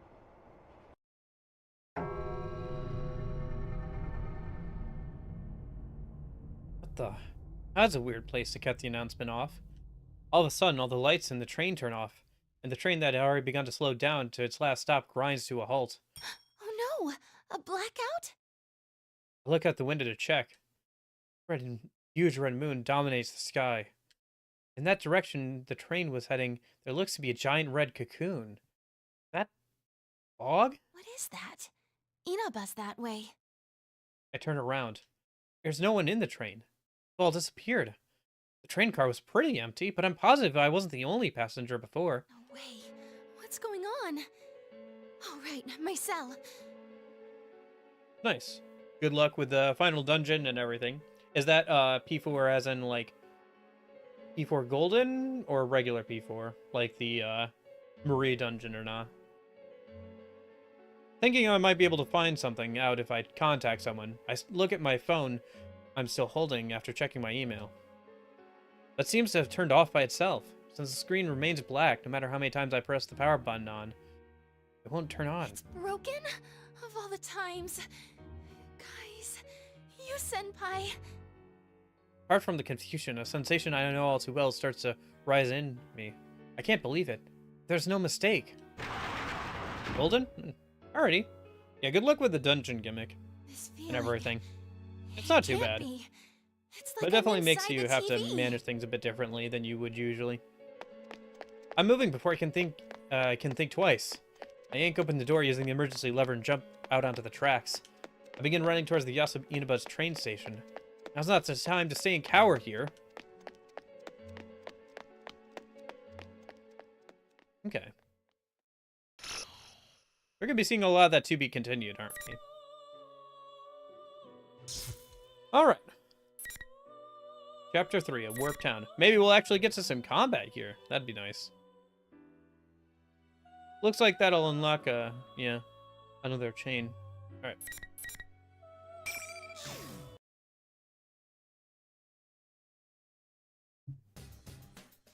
Damn it, it's not turning on. The streetlights are all out too. What in the world's going on here? There's no one around. Am I gonna be all alone with Yosuke for the rest of my life? No! Why couldn't I be stuck with a beautiful lady? Daddy. That river looks neat. Very goopy, like radioactive almost. I could say the same thing about you. Anyways, we need to get to Junes right now. Let's go. Hmm? We're going to Junes? Such devotion to your company in a crisis. That's not why we're going, moron. Someone from the team's bound to be there now. Whenever anything happened, we always met up there. So if we can't get in contact with anyone, that's the first place to go, right? Oh, I see. Then Sensei, Chie-chan, Yuki-chan, and even Kanji are probably on their way right now. Actually, I could imagine Kanji going straight into the TV world instead. Gosh darn it. Is that gonna be a thing? Because that's the second time we've heard that from a character. I mean, the guy went into the TV while he was still half asleep. It wouldn't surprise me if me a bit if the first thing he thought was, I better go into the TV right away. Still, what was up with that midnight channel earlier? I've never heard of it starting before midnight. And what's up with the countdown? This isn't New Year's Eve. It's a good thing we were in front of the TV. If we missed it, the world could have ended without us even knowing. Dude, don't even say stuff like that. Was that video for real? I doubt Mitsuru-san's punch would get caught that easily. Crucifying a lady like that is unforgivable. Yosuke, let's hurry and meet up with everyone so we can go rescue Michan. Yeah, it's definitely interesting. The culprit seems to have a good grasp of the events of both Persona 3 and 4. With Persona 4, yeah, he said the thing. Like, they know when the MCU was going to be back for Golden Week. But they also knew quite a lot about the friends and what kind of names to call them to get them all riled up during the original Arena game. And then with P3, the, like, crosses, like, the only reason I can see them doing that is if they had knowledge of the fact that, like, the P3 cast was put up on crosses before. Like, it's the exact same thing. It's just a recreation of that exact same scene from, like, how many years ago and now in the actual, like, game timeline. Like, at least a few years, right? Right. You're really fired up about this, aren't you? And then, I'm gonna get a thank you kiss from the lovely ladies. That's what you're after. How much of a horn dog can one bear be? Huh? Don't you like Mitchan's amazing bod too, Yosuke? Well, who wouldn't be interested? I hate how Where's they it going with this? write Teddy in this. Can I just say, in both Arena and so far this game, they have done Teddy a terrible disservice with how they like flanderizing? Am I using that term? Basically, just like making him into a one-note joke kind of character, just constantly focused on like being pervy and stuff. Because like there was a little bit of that in the original P4, but it wasn't nearly to the degree that they make him do stuff like that here. Like it's like it's like half the things he talks about. Yeah, he's a lot worse than like in the original P4 even. Like he was a little horny in the original P4, but like it was played up for laughs because he didn't really know what he was talking about, and a little bit of that is lost in the English translation of P4, but especially in the Japanese, you can tell he's using words. Like he'll use I know I used this example before last time, but it's a good example, and it's one I know of.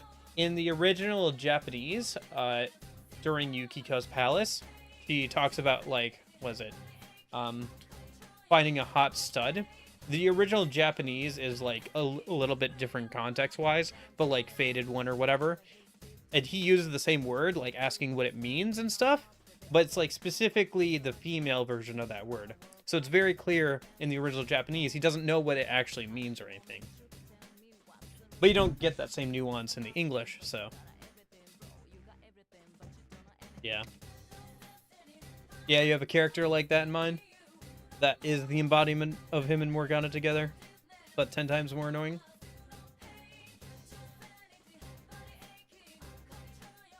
Yeah. I don't know. I think Teddy in the original P4 gets better. Like, he actually gets bearable and, like, haha, bearable. And he's actually kind of a decent character by the end of the game, which is good. P5 doesn't really have that as much for, Morgana, unfortunately. Ugh! Don't stop all so suddenly. I don't have bear brakes, you know. Yeah, saying something stupid again, but I don't have time to deal with it. I turned to Teddy and mentioned the doubt that hit me just now. Hey, is this fog getting thicker? Blah! Yikes, can't you cover your mouth when you sneeze? It's gotten into you. My nose got itchy all of a sudden. I'm very sorry. Just hurry up and wipe your nose.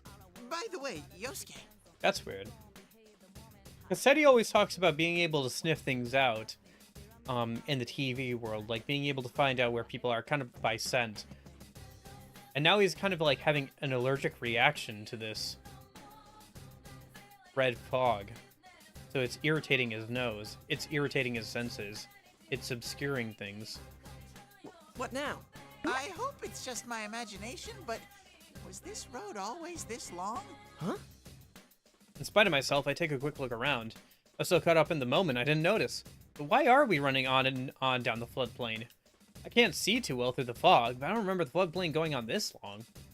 And what little I can see in the distance looks distorted, like we're in the TV world. And a really bad feeling about all this. Hey, Yosuke? What now? I've been having this bad feeling all this time. Can I share this scary feeling with you too? What's with the creepy buildup? Just hurry up and say it. We're outside the TV world right now, right? But this place smells the same.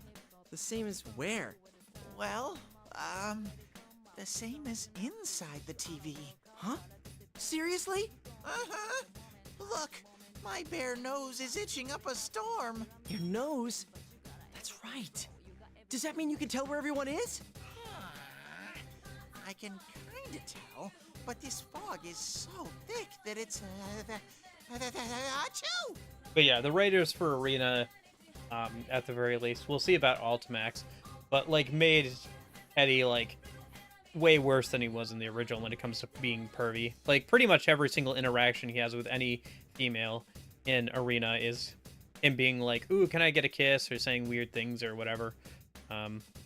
He does have some like good moments with his own story, like relating to Labris not being human as well. And, like, just being kind of, like, a happy-go-lucky guy and, like, you know, like, things will all work out. It'll all be okay, you know? He's very optimistic and everything, which is nice to see. And he does generally have, like, a good story when you actually get to his, but, like, a lot of him in P4 Arena, and not in his own story, and even in his own stories, him just being like, wow, girl, ooh! So. God, don't turn towards me when yeah, you're well, the sneezing. world is going to end in an hour, sure so I it's don't not think he has just time to allergies? sleep it off. How rude! I don't have any allergies. My nose has been feeling so itchy that. Yeah, what a reliable nose you have. Damn it, gotta find everyone somehow. With the town all messed up, even that might be impossible. The town's really become like the TV world, and I doubt this road leads to Genesis at all. There doesn't seem to be a soul in town. Things like this, are the others really safe? What now? Here it comes! My Teddy sensors are picking up something! I don't know what he picked up, but Teddy begins running down the riverbank. Wait, what the heck's he running all ahead? What the heck's he doing running ahead all by himself? I hurriedly fell into the riverbed. You still haven't told me what... Huh? Is someone coming? This reminds me a lot of Magatsu Inaba's design, with the, like, warped bridge there, and, like, the random signs and everything. The, last dungeon of the main P4 game. The Adachi dungeon. Sorry about the wait. You? How did you get here? Yosuke, hold on a sec! Huh? Not now, Teddy. I'm glad you're safe, you. Of course. So you're with Teddy after all. Huh? Well, yeah. You're acting kinda strange. What's going on? What worthless vermin who can't survive without huddling together. Huh? Worthless vermin? Something's not right. You doesn't seem like his usual self. In the last P1 Grand Prix, there was times when the other person was hearing something different than what was said. That was because Labra's special function was messing with our senses. Could the same thing be happening here? Yosuke, no! That's not Sensei! He has a strong, shadowy stink! What? You here stinks in a totally evil way. Yeah, Tay's right. This guy definitely isn't you.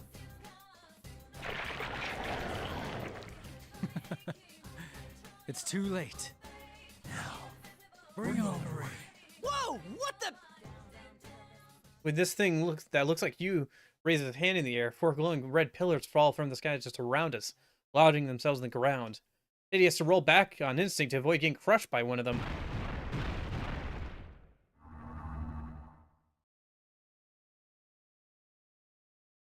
I'm gonna die! Teddy, are you okay? Ugh! I try to rush over to him, but at the corner of my eye, I see one of the red pillars give off an eerie glow. Ow! Next moment, I run to an invisible wall. That really hurt. I feel like my nose is gonna fall off. This is another thing that's just like the P1 Grand Prix from the other day. Huh? You really don't learn, do you, Yosuke? This is the P1, so obviously the rule is that only the winner can move on. Now, it's about to begin. The first battle of the P1 climax. Is everyone ready? Oh yeah, about time. You again? Only took an hour and a half to get to Teddy's one of the back? fights in the fighting game. You're General Teddy? Seriously? But you were just Labras's... What are you talking about? You're such a grown ranger, Yosuke. It doesn't matter who I am. Continue this idle speculation, and you'll lose your life rather quickly. Why bother with the Teddy facade? What's the point? P1? Persona 1? Yeah. No, don't be ridiculous. It's the P1 Grand Prix. How's it going, Lorenzo? This isn't good. I sense something and instinctively dive to the side. After I do a quick roll on the hard ground, I hurry and get back onto my feet. I look back where I stand and see the sword you swung hitting that exact spot. Holy shit. that hit me, I would have been practically dead. Bastard! What was that for? There's only one thing that happens in the P1. So hurry and draw your weapon, Yosuke. What are you saying? You seem a lot like you. I can't tell if you're being tricked or not. It's obviously his shadow. What are you talking about? Ah, Yosuke. There's no need to worry. What you're looking at now isn't Sensei. Yeah, do we have to spell it out? It's a complete fake that I made. So now that there's no need to hold back, go fight it! A fake? That's right! What really draws in the crowds at a fighting tournament are chaotic, intense, neck-and-neck battles! So the great General Teddy went to the trouble of ginning up shadows to settle things with you guys. He made this thing? Yikes, you here looks exactly like the real deal. General Teddy learned that trick. Wait a second. Even before that, wasn't General Teddy just another form of Labrys' shadow? Labrys already accepted her shadow and made it her persona. This doesn't make any sense. What's the matter? You're supposed to be all about fair and square fights. Why won't you hurry up and start this mano-a-mano rumble? As General Teddy speaks, the fake you raises his sword. Damn, he really is just like the real one. You're seriously a fake? You're pretty well made. Of course I am. Was born from your data. My skills are the same. In fact, they are superior. Or are you incapable of doing anything without your friends, Captain Masanto? Oh, you just had to take a jab at my painful memories, didn't you? But I get it now. Since I know you're a fake, there's no need to hold back. You'll regret acting all gallant like that. Persona. What in the world? How did a fake sensei summon a real persona? Whoa, for real? He said that thing. Dude, that's so not fair. Aren't you supposed to be limited to summoning personas in the TV world? I have a sharper retort all planned, but no matter how I look at it, I'm at a disadvantage here. Wait, hold on. They just said this place smells like the same as the inside of the TV. That mean... Yosuke, you have to run! Hurry! Stay back, Teddy.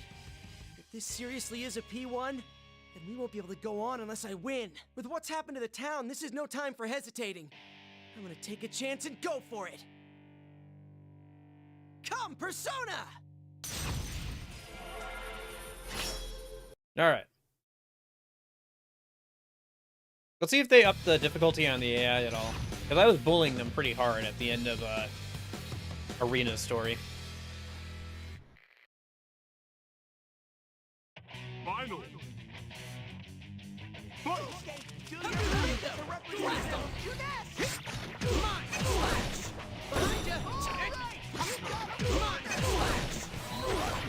Behind you! Here we go! Come on! Keep pushing up! Here we go! Slow! Slow! You're so up! Lingo! Behind you! Come on!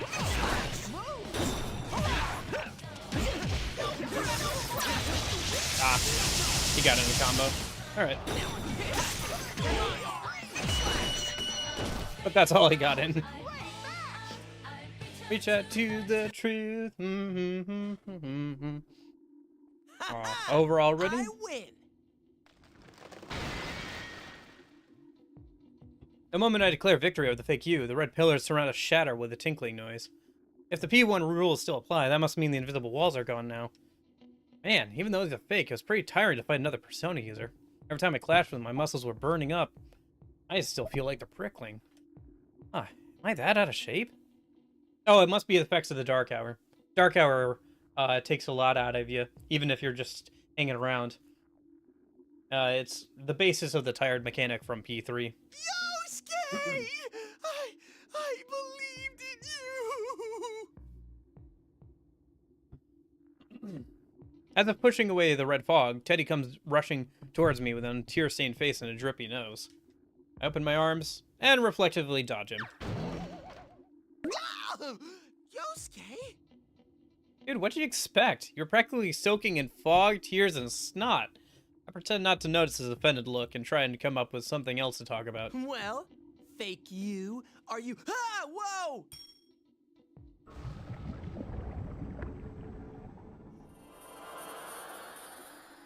When I turn around, the fake you starts to melt into black goop before my eyes. This real sight leaves me at a loss for words, but not Teddy. Sensei's melted like butter! Can't believe it's not butter. You think it's butter, but it's not. Dude, that wasn't the real you. This It's is not kind the of real gross you. way to prove it. Even as we speak, the fake you bubbles up and continues to melt away. I guess they weren't lying when they said this fake was made with a shadow. Still, just because it's a fake doesn't change the fact that it looks like you. I think it dissolved like that. It makes me feel a little sick. Huh? Once the fake you completely loses its shape, becoming just a black puddle, the sparkle lights float up from it into the sky. What was that? Hey, Yosuke, and that was a shadow, not Sensei, right? Yeah, seems like. The real you, I'm pretty sure, wouldn't melt into goo like that. That's true, but, What is it? You're being really cagey today. Labby-chan's kidnapper said he wanted to steal our personas and make them into shadows, right? Do you think Sensei's persona got stolen and became that thing you fought? What? Like hell that would happen. Wait, it wouldn't, right? Don't ask me, I asked you first! Oh, that's impossible. There's no way he'd go down so fast. But that fake was really strong. The way it fought did seem a lot like the real you. Anyway, we gotta hurry and find the others. This whole thing is making me more and more nervous. And man, suddenly I can use my persona in the real world? What's happening to this town? Huh? What's up? I smell the real Sensei! And from the other direction, I'm sniffing... Oh, it's Yuki-chan! Really? Can you smell the other guys too? No, just those two. Actually, this might not be good. I sense shadows real close to both of them. What? Damn it. Oh well, we're gonna have to split up. We need to make sure everyone's safe first. After that, we can meet up at Juness. I'm sure you won't get lost with that nose of yours. Alrighty then. In that case, it's time to fully open up my bare nostrils. Roar! Wait for me, Yuki-chan! Your Teddy is coming for you! We'll have to get Teddy some nasal spray or something. Hey, wait! You didn't tell me where you is! Roar! Yuki-chan!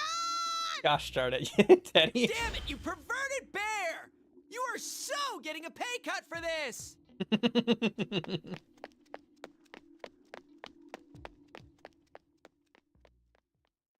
Alright. So I'm guessing that splits off into... Oh no, okay, so that continues through with you as well. Okay. Yeah, let's keep working our way down from up top. So I think we'll do you again next. For the moment though, I gotta use the bathroom real quick, and then when I get back, we'll keep going. All right, be right back.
Oof. I'm back. Still, an hour and a half to get to actual gameplay in a fighting game. I guess even the spin-off fighting game can't escape the Persona curse of, like, taking multiple hours to get to any sort of real gameplay. Oh well.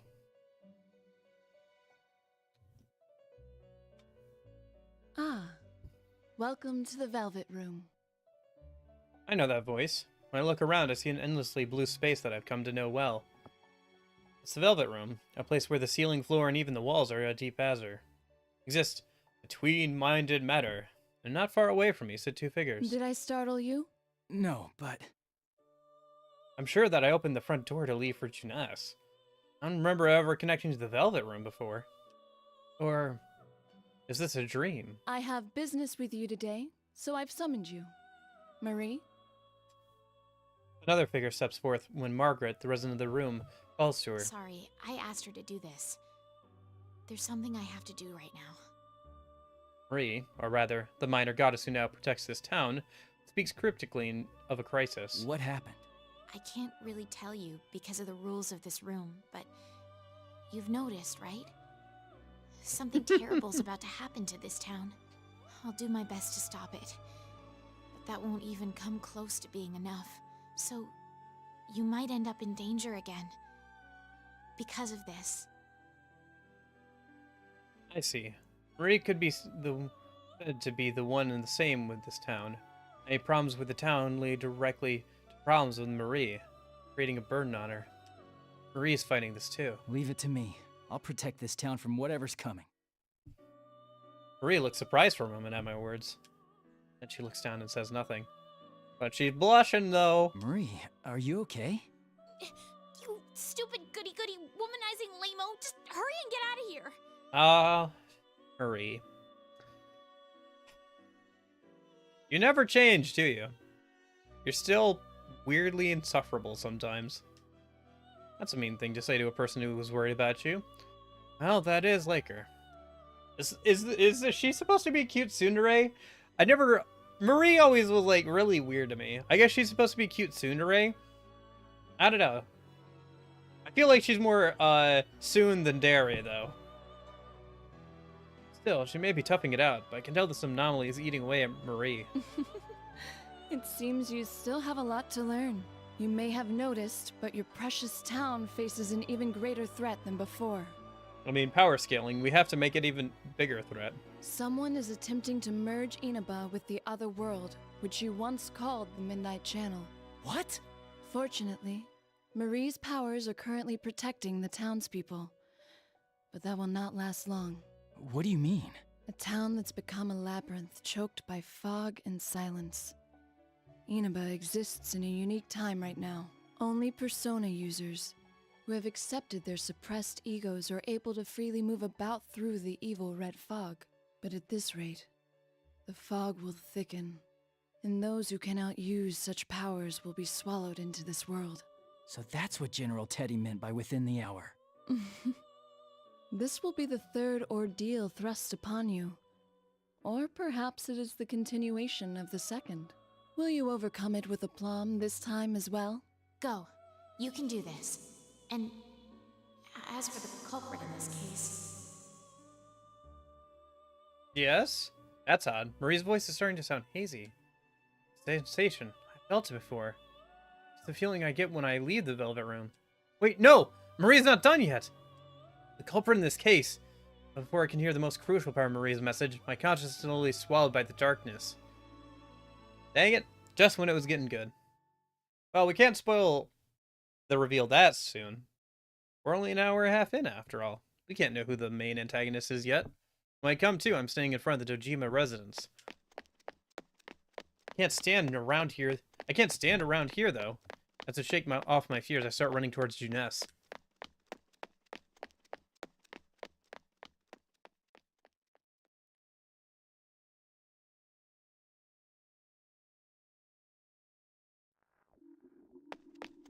That's odd. I passed by here earlier, too. Same sign again. Reasons that shouldn't exist.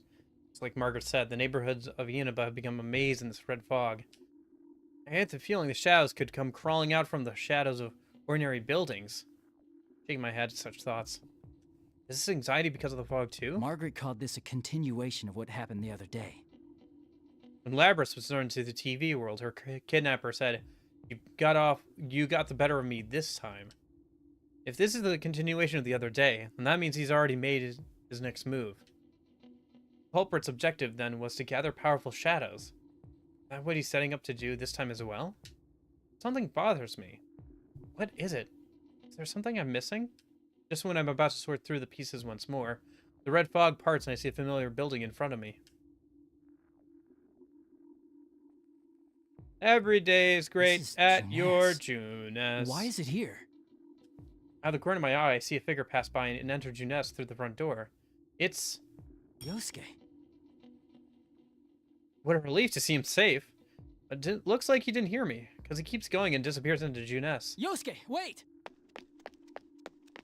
I hurry after him. The elevators aren't lit and don't seem to be moving, so I ignore them and run up the stairs.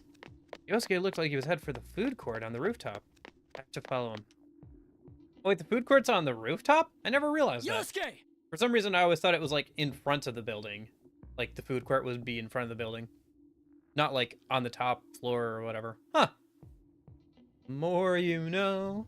I learned something new about Persona 4 today. When I call out to the person standing in the food court, Yosuke turns around while gripping the fence and smirks. Yo, it's you! Well, I had a feeling someone would show up. That's what I was thinking too. Are you alone? Where's Teddy? Teddy? Oh, that useless ball of fur? Something's not right. Teddy and Yosuke bicker all the time. Their bond of trust is stronger than anyone else's underneath it. The way Yosuke talked about him just now had this obvious current of disdain to it. Are you really Yosuke? Who cares? Either way, you're done for. Plus, take a look at that. Yosuke points to what's behind me. When I turn to look, I see he's pointing at something beyond the red haze. On the hill beyond the storied neighborhoods. Most likely the site of Yasugami High, where I used to attend, looms a bizarre, long, and unnaturally thin shadow. Why is it always the schools that turns into Tartarus, or Tartarus equivalents? I wonder why it's always the schools. What is that? It is a really weird and odd mix of, like, P3 and P4 elements. It's interesting, but it's definitely a bit of an odd mix. When I rush over to the fence, the wind pushes away the fog, letting me see that the thin shadow for what it really is. A grotesque tower that defies reality. Nothing like any normal building. The image of Mitsuru-san's people being crucified passes through my mind. Right. I forgot that the P3 crew are currently being crucified. Don't tell me. You understand the rules now? You know the rules, and if so you wanna do save your I. precious friends. Say and this goodbye. world. I squint to try and get a better look of the tower through the fence, but the fog blows in again and conceals that abomination.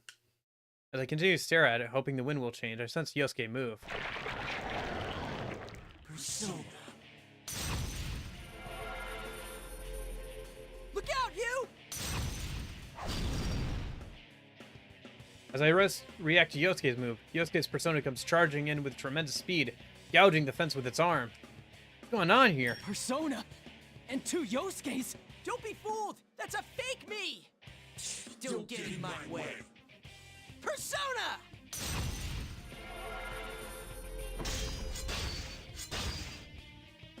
Ooh, cool. Art. Here, okay. I've never been able to get over the fact that I can't tell, like, what's the eyes on his persona. If it's supposed to be the stars or the, like, little dots. Because, like, both would work as eyes. But then again, so would the ears, technically? Maybe that's kind of the point. The two Jiraiya's clash fiercely, and an immense shockwave shakes up the surrounding air. As the personas cross swords, what looks like sparks scatter all across the darkened food court. The two Yosuke summon their personas before my eyes. This guy's not me or my shadow. It's a fake that was made with a chunk of a shadow. A chunk of a shadow? Pretty good. How are you doing, Lupa? General Teddy set this up. He supposedly made these things to force us to fight. Thing is, we can summon our personas here too. We have to beat them all and move on. Jiraiya's used a rebound of their powers to put distance between each other. Now the opponent is a fake. That shows that their skills are perfectly matched. Yosuke, are you alright? I'm sorry to hear that.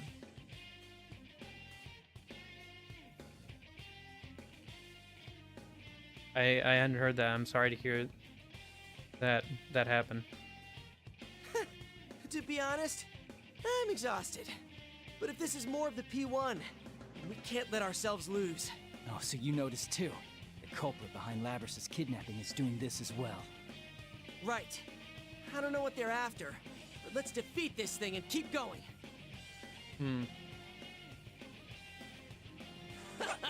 Morons! You still don't get it, do you? You're both going down here. Don't act so tough. You might be a copy of me, but there's no way you can beat you and me at the same time.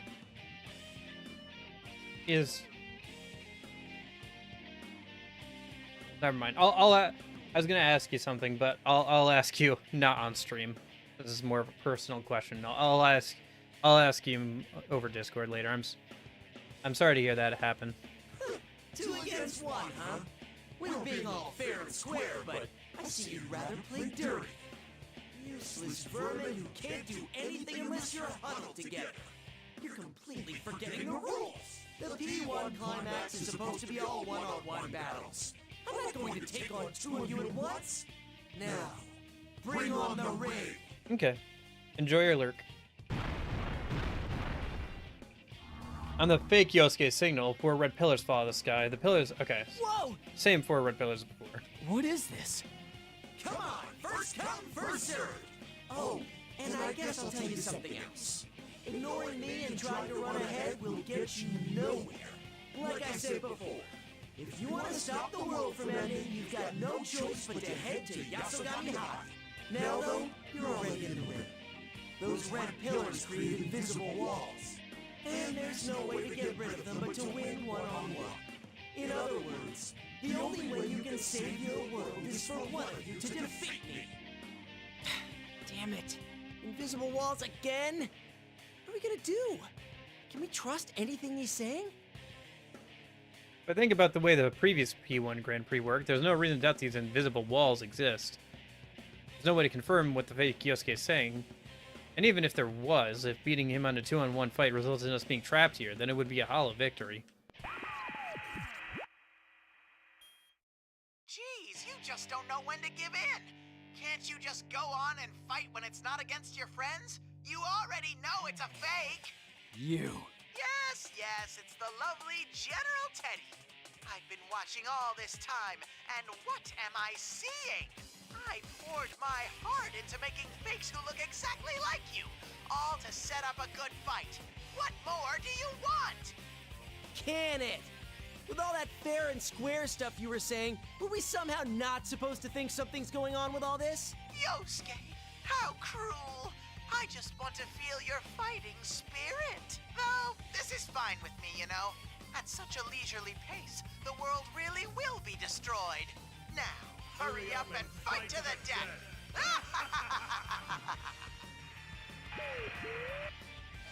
Oh, that bastard. Even the fake one's not half as cute as he thinks. Calm down, Yosuke. Getting flustered is exactly what they want. Oh, I'm definitely playing as you. Sorry, Yosuke. I just played as you. I'll play as you instead. Gotcha. Why does the MC's name have to be you? So, in English, it's so annoying. Alright. Oh, this is interesting. I haven't heard this music in a minute. Pretty equally matched.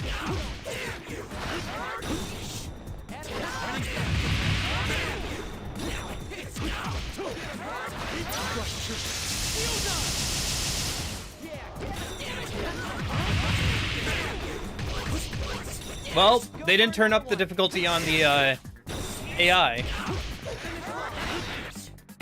I hope they do at some point. All right, we won. Great work. Okay.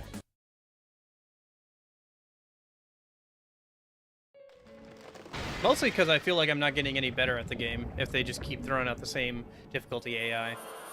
I'd like to get better at the game. I feel like the story mode's not doing a good job of challenging me at the game's mechanics to actually, you know, force me to get better at the game. I mean, they even have an auto fight option where you can just like let the whole story play out and like let the auto fight thing take place. It really was a chunk of a shadow. You could have trusted me at least on that part, you know. Though that doesn't make me feel better about seeing this happen so many times. Many times? Did you fight a fake version of someone else before coming here? Yeah. It was, a fake you. But Tish. Technically in English that's a pun. Wouldn't have been in the original Japanese, but yeah. Me? Huh. Are you alright? Oh, sure. I figured out pretty quick that it wasn't you. These guys aren't trying too hard to act like us. It's not like before when they were trying to upset us. But that makes it even more disturbing. They're not trying to hide and they're fighting fair. That seems really fishy in itself. Right? Well, the rule where you have to win one-on-one before moving on seems to be the same as before. But something's telling me we shouldn't believe everything they're saying either. That reminds me, is Teddy okay? Have you seen anyone else? Huh? Oh, Teddy sniffed out Yukiko with that nose of his and took off to find her. Some help that guy was. You have no idea how much trouble I had to go through to find you. Well, you showed up just in time to save me. Anyway, I'm relieved to hear Teddy's nose is working. Let's leave the others to him. We need to get to Yasugami High. There's not much time left until this supposed end of the world. Whoa, wait a sec. That fake said the same thing, but why Yasugami High? This is E3 music? I think. No. This is one of the dungeons for P4, right? Yeah, because the next it should be da da da da dun dun dun. Ba dum ba dum bum bum bum. I think this is Magatsu Inaba. Dungeon music, right? The Adachi dungeon music. I don't know. I think why, they use but it in looks Arena like as that's well. Where we have to go. It's a good one though.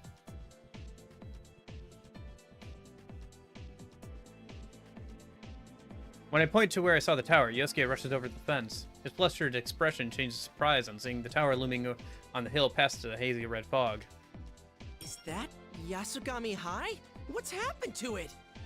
We'll have to go. Did there see and some of the find answer out. today? Yeah. Tsuru-san and her It friends did are come out probably today. there too. I don't know. I could have played it today, but I've been kind of enjoying. I wanted to start Ultimax's story today, and like I'm not too fussed about Arena, or not too fussed about the answer. Maybe I'll like do Friday instead of Saturday. We'll see. I might have something that I need to work on Friday. Probably not, but I don't know. Maybe I'll do Friday instead of Saturday. I'll start the answer, but that's the earliest I'll start it. It's a bit of a weird day for it to come out since it's on a Tuesday for most, and like, unless you're taking the day off. Even if it's not even like it's a Friday, right? Like, at least if it was a Friday, you could take Friday off, and then you'd have the like weekend off to play the game. It's like, if you take Tuesday off to play the game the day it comes out or whatever, then it's like, what, you had to take like Tuesday through Friday off? Probably not. And even if you did, the game's not that long. If you really played it like all day, I think you could probably get through the answer in like 3 or 4 days. It's about 30-40 hours probably, if it's similar to the original. It's about half the length of yeah, it's like 30-40 hours. Yeah. But anyway. Damn it, everything's going according to their plan, huh? Yeah, but we have to do this. I'll be counting on your help, Yosuke. Yeah, I don't know if I want to start it on a Friday or not. I don't know. I'm a little conflicted because on the one hand, it'd probably be nice to start early as possible because at the end of this month, or at the start of next month rather, ReFantazio comes out. So I obviously want to get the game done before then. But at the same time, I'm not super enthused about playing the answer. I don't know. Maybe it'll probably be better than I'm remembering, honestly. I just have some pretty bad memories of the original answer. What's the matter? Nah, you're right. Wasn't a very fun experience. It's not that there's nothing we can do without each other. It's that with each other, we can do anything. That's right. If the P1 Climax rules say we have to fight one-on-one, then we'll obey them. We're definitely not incapable of doing anything without crowding each other. Each of us can be as strong as we need to be. if it's for the sake of our others and we believe in the cause. Sorry. Guess I wasn't thinking straight. Let's go, partner. I don't know. I know I've been a pretty Debbie Downer on the Answer DLC. But I just, like... I think that the Answer is fundamentally flawed from a gameplay perspective. There's a lot of things with it that just don't work in the original, and I think while they can tape over some of those issues with a remake with Reload, I think that they're not going to be able to fix all of those issues. So, yeah. We'll see how it goes, though. I think it'll still be better than the original PS2 version. It would have to work pretty hard to be worse, considering that's got the compendium and everything, and manual skill inheritance. So, if nothing else, that'll help a lot for it to be a more enjoyable experience. It's no longer a maze from here on. A little bit of distortion, but it's the usual school route I remember taking every day. If I ignore the P1 climax flyers pasted everywhere, like election posters, that is. These again? How much more are they going to bring up those painful memories? Whoa! It's like Tartarus 2.0. Part of me really wants this to be like... It would have been really cool to see, like, a take on... A Persona 4 take on Tartarus would have been really interesting from, like, a RPG gameplay perspective. I know a lot of people don't like Tartarus, but it would have been interesting to see if they had another crack at Tartarus, how they would have changed things for P4. If they wanted to reuse the concept, even if in, like, a spin-off game like this. That said, they had another crack at Persona 3 Reload, and I don't know if they did it significantly better than the original.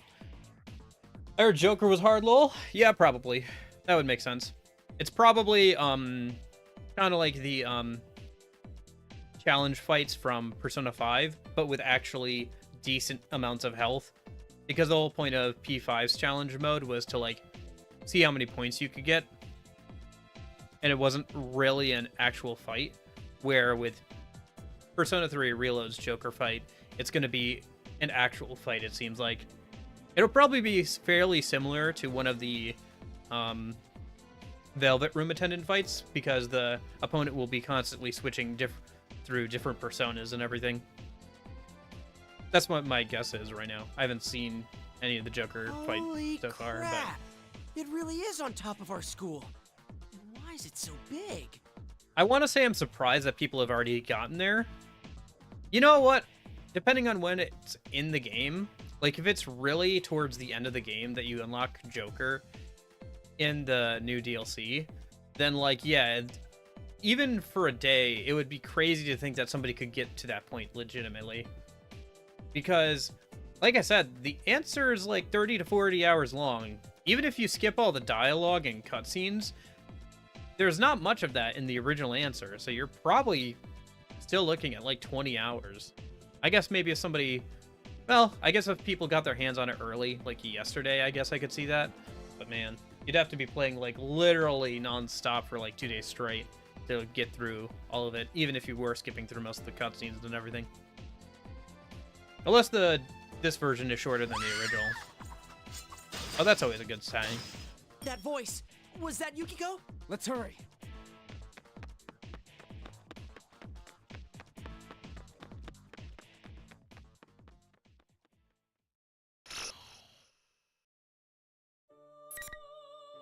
Okay. Back over to Teddy a minute.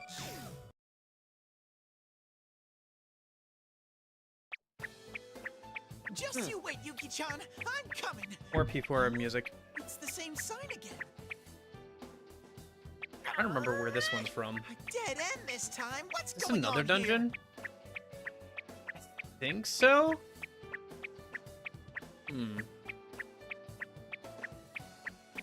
I think this is correct me if I'm wrong, but I believe that this is oh shoot, I'm blanking on the name. The Golden Dungeon, the Marie-chan dungeon music. Here it comes. I'm sensing Yuki-chan for sure. I could be wrong, Something though. else But nearby, I think that's too. right. No? Okay. Well, I said correct me if I'm wrong, so please correct me. I made my guess. Now it does? Oh, okay. That makes sense, too. It's no use. I was trying to think, because I knew... I was, like, trying to run through the line, because it's not... Obviously, it's not the video game one with the fake culprit. It wasn't, Kanji's. I was trying to run through. It wasn't Risei's. Could it be someone's fake? This isn't good. So. Ugh, my nose just Why is won't it listen. Mayo Mart? I mean, I just noticed that the convenience store is called Mayo Mart. Oh, I don't even know where I am anymore. I wonder if Yosuke managed Why to find Mayo Mart? Sensei. What are you acting like a lost kid for, you idiot? Oh. It's a ghost! Look at that art. That's so good. You look so spineless. It is none other than I, General Teddy. Where's your salute? It's that shameless imposter again. What's with his inflated ego? First we defeated fake sensei, now a fake me shown up. Worse yet, this bizarre fake caused me so much hassle the other day. Looks like I'd better give him a piece of my mind. Seriously, what a Bairden you are. If you keep dawdling around, the world will go kablooey. Probably not. Probably not, thumbnail. I don't know, I usually just go for making one thumbnail per game. Sometimes I change things up. Like, delineating between Vengeance and the normal route for for SMT5. I use different thumbnails so you could tell which route, which stream was of which route, but... You can try to nudge me along all you want, but I'm not fooled. You're an imposter after my good name. Oh, what a rude I feel like the loop on bear. this song needs to be a bit Saying longer. such things after I try to be kind. Well then, I'll tell you something especially good. It does not matter whether I'm real or an imposter. Have you forgotten? Among Us. You are the same as me. Nothing but a mere shadow. That's not true. I mean, I was just an ordinary nobody bear at first, but I met Sensei and everyone else and changed. I'm the one, the only Teddy. Sensei said so. Then tell me this. Oh, that's an interesting look on Teddy's face. Shadow Teddy. Huh? If you are unable to be yourself until recognized by another, what are you truly? That's... Don't worry, it's not only you. All the worthless refuse living in this world is the same. That is the extent of the self. It is a squalid concept espoused by weaklings who cannot see themselves save through comparison to others. You lick each other's wounds, finding peace by herding together. Deep in this rotted intimacy, you avert your eyes from the So is that the critique here from the villain? That people are only themselves in the eyes of others? That they need validation from others to feel like themselves?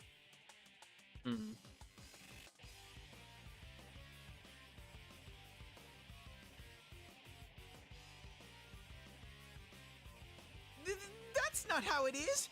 I just want to be with my friends. They're not averting their eyes either. Regardless, I will kill you slowly and return you and your persona back to shadows. Now, bring on the ring!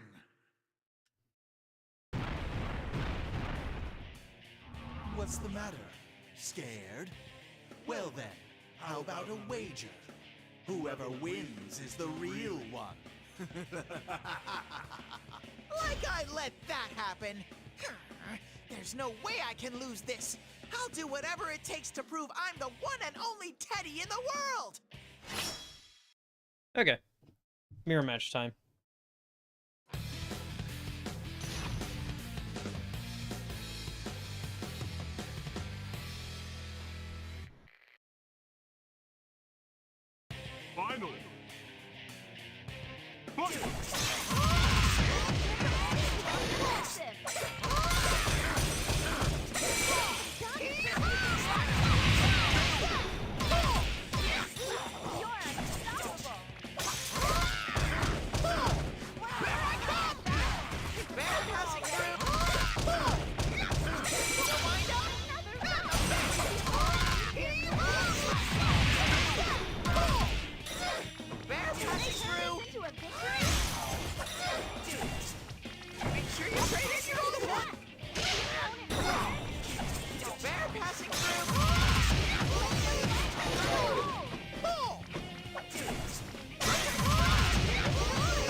Yep, okay.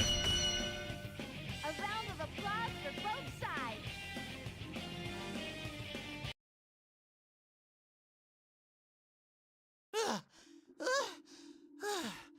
I did it!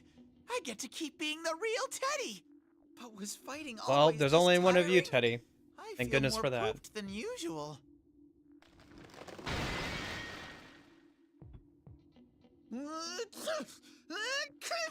This fog again. Well, that'll do. A shadow with an ego. I thought it could be suitable for my scheme, but it seems I'll have to use the other instead. The other, huh? Come on, what are you staring at?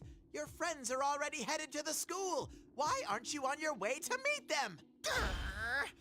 You don't get to boss me around. Oh gosh, it's Teddy and surround sound. Get me out of here. What's up with you?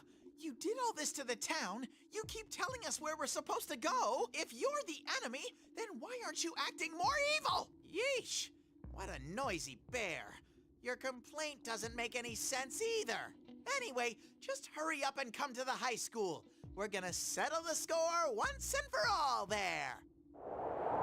Wait!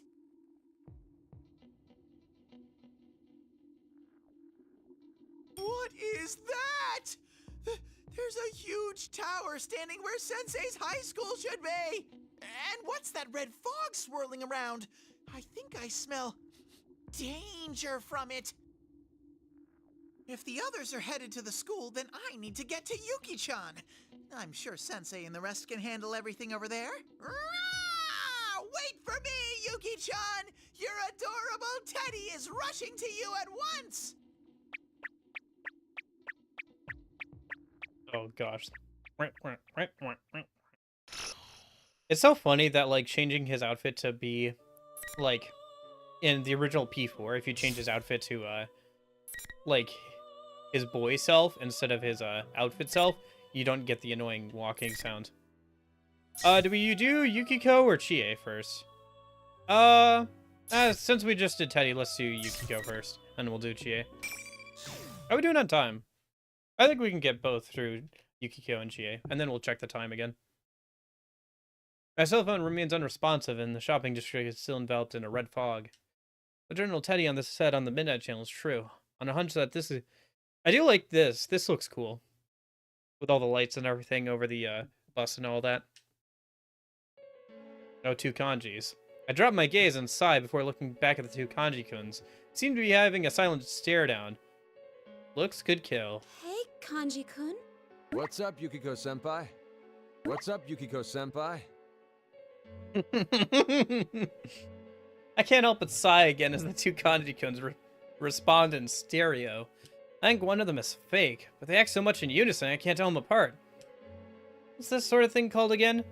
Synchronized swimming? Look, you bastard, don't go bothering Yukiko-senpai. What? You're the one bothering her, you imposter? What was that? I'm the real one! Oh gosh. Bullshit, you don't look anything like me, damn it! The two kanji-kuns start squabbling. Kanji-kun is the same in any situation.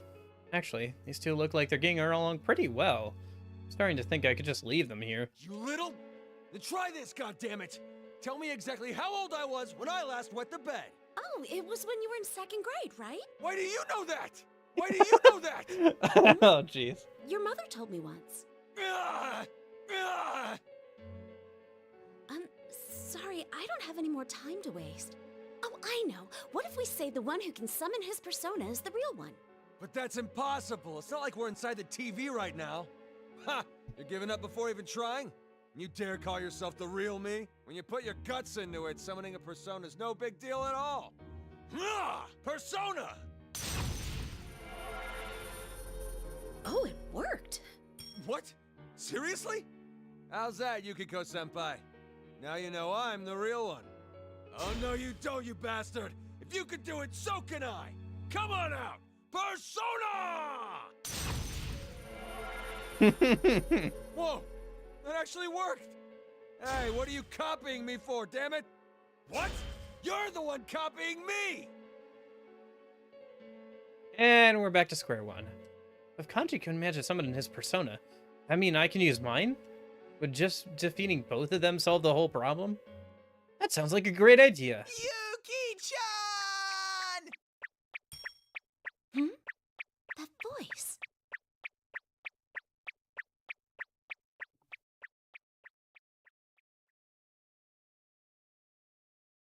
I was very worried it was gonna be continued there.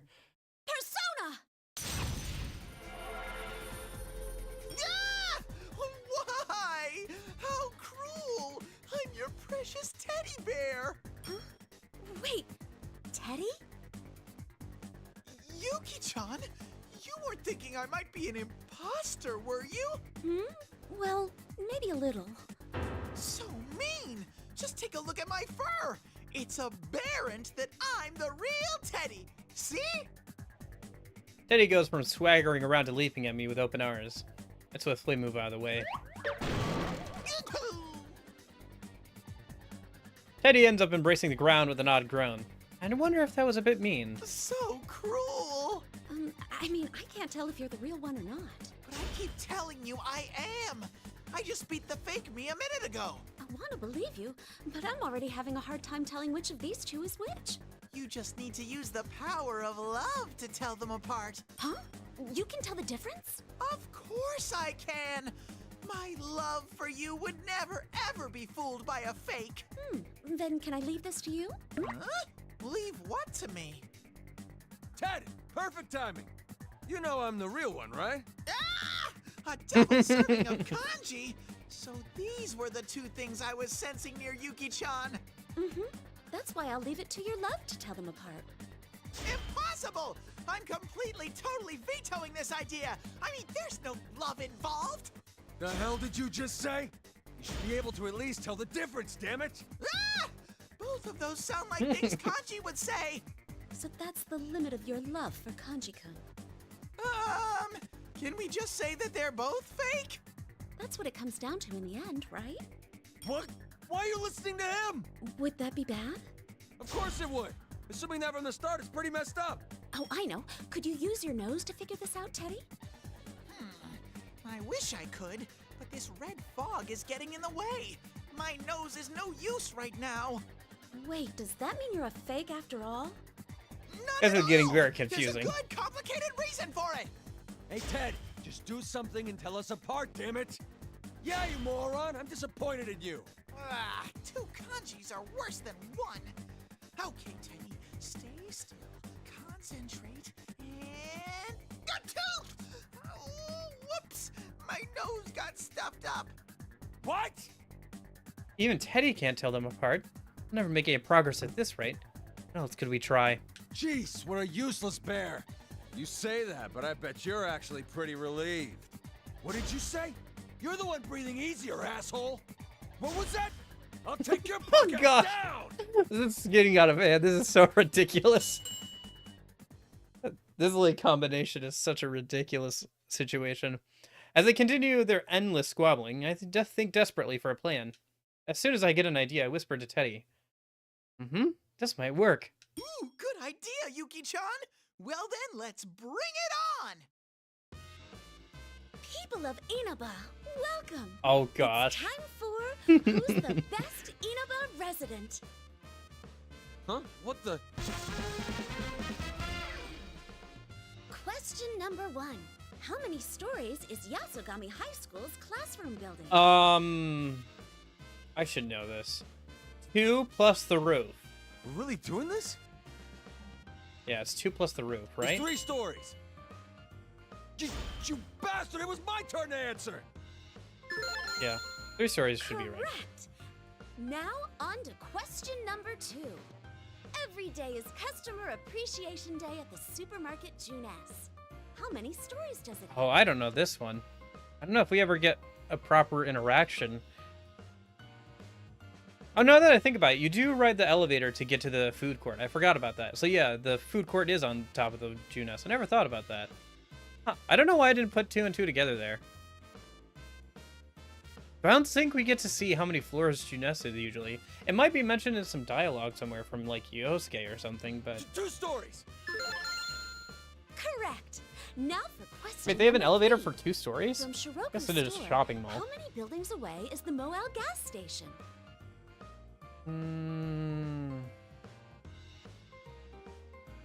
I remember this. This is hard to remember this one off the top of my head. Let's see. Shiroku store, the gas station. Isn't that in a completely different part of town? No, not entirely. Right? I think it's 3 buildings down, right? It's 4 buildings. Oh, that was close. Correct. Number 4. Take the sum of the numbers in the answer so far. Oh. Multiply by 8 and divide that by 3. What do you get? 4 plus 2 plus 3. 9 times 8 is 72 divided by 3.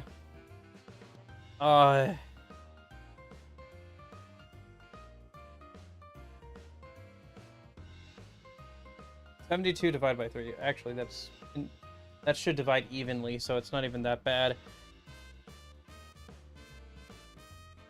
24? No, I'm sure it's 21. No, it is. Yeah, it's 24. You're right. Right? No, is it 23?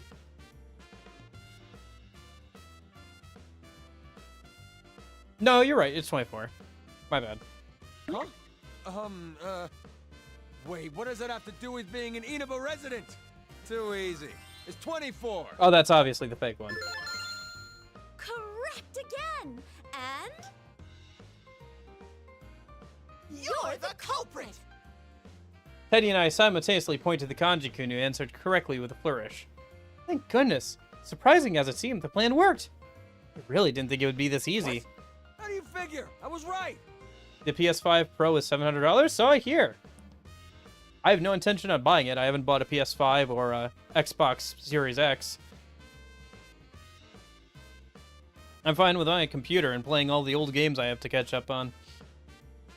Even new games I'm still able to play just fine with the computer I have right now. I might have to upgrade in a couple years here, but yeah, I'm fine for now. And that won't be for like another couple of years that I upgrade my PC.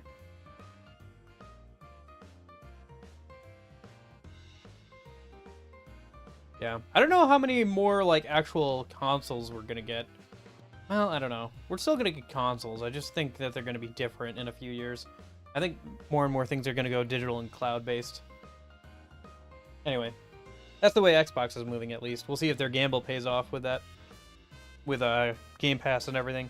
You take 3 plus 2 plus 4, multiply that by 8, and divide by 3, and that's 24. You don't get it. There's no way Kanji could do math like that. Heck, he can hardly do basic arithmetic. Therefore, you're the fake! So he was even dumber than I imagined. He's so stupid that I ended up playing around. Huh? You picking a fight with me? I'm sorry for treating you like an idiot, Kanji-kun, but it was all so I could come up with, but it was all I could come up with, and the plan did confirm you're the real one, so... I'm glad we figured it out, real Kanji-kun. Oh, that's cool. Is it an automatic win then? Yeah, but come on. What kind of way was that to tell us apart? Don't worry, no one would be shocked at this point. You making fun of me or trying to cheer me up? How long are you gonna keep this up, damn it? Just because my cover's been blown doesn't mean that's the end. It's time for the real reason I'm here. All right, bring on the ring.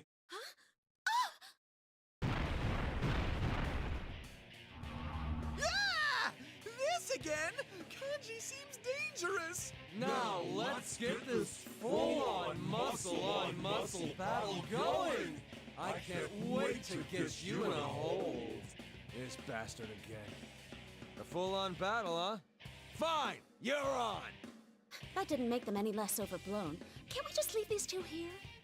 Yuki-chan, your inner thoughts are leaking out. Oh? I'm totally okay with me, you know. You could just stay here, but you can't go on unless you've beaten me raw. Won't that be trouble for you? Yeah, I don't know. I think that... I don't know. I was saying earlier, Nash, it's funny thinking about the fact that the original PS3 was $600 or so, and now, like, how many years later, we're finally getting to the point of inflation where people are like, $600 is pricey but acceptable for a console. Huh? Is that true, Teddy? I'm not sure if that puts into perspective how crazy the asking price of the original PS3 was, or how sadly how much inflation has gone up and everything since the PS3's release. It seems like it. Probably a bit of when both. those red pillars glow, it makes these invisible walls, just like the last P1 Grand Prix. That's right! Until someone takes me to heaven. But yeah, I don't know. I just hope it drives down the price of, like, secondhand regular PS5s. I can maybe think about getting a secondhand PS5 at some point, but I'd probably rather just buy a PS4, since most of the exclusives I'd want to play are still on PS4, so... None of you are going anywhere. There's not really anything I can think of that the PS5 has that the PS4 doesn't that I'd like to play. I'll do it then. I need a refresher. Whoa, hold it! That's my shadow. I can deal with my own crap. Xbox doesn't have any, like, real exclusives these days either, besides maybe, like, Halo, but even that's on PC nowadays. But at least that's got, like, Game Pass, so if you didn't have, like, a PC or something, and you had Game Pass and an Xbox, you'd be able to keep yourself busy for a long time. I'm gonna pass! It's too early for me to step into that world! Huh?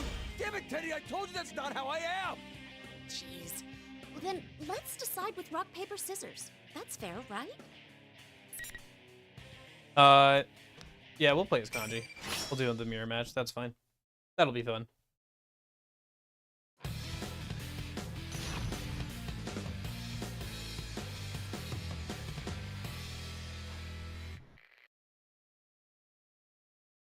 Finally. Oh, jeez. The Shadow Kanji music. As his battle music? Really? Okay.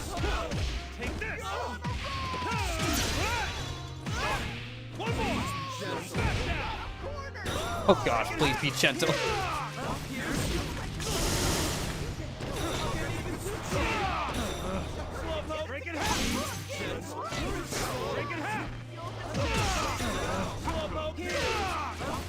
He's kind of manhandling me right now.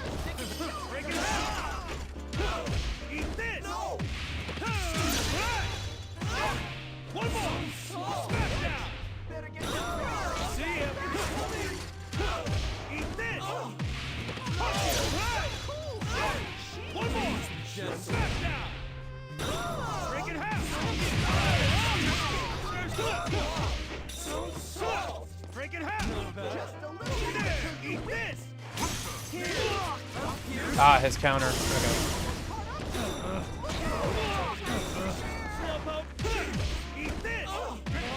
That's as close to than I thought it would be. Okay. What amazing clutch hitting! I'm impressed! I'll have to figure out how the counter works with Kanji, I guess. So good! I'm totally satisfied with this amazing session. 'Cause it's too late now. You've totally fallen for our plan!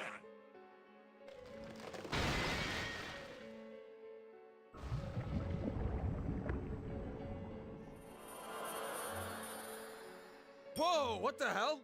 No way! Kanji-kun melted! Yukiko-senpai, that's the fake. Wait, does this mean that wasn't my shadow? I seriously thought that part of me was coming back for more. Oh, nope. General Teddy made that fake by kneading up a chunk of a shadow. Seriously? Then all we had to do from the start was beat the crap out of it! That's not my fault. You two were the ones getting all up in each other's faces. Hey, Teddy, could that General Teddy be the culprit after all? Wouldn't that make him the one behind Labrys's problems too? I don't really know about that. Who is that General Teddy anyway?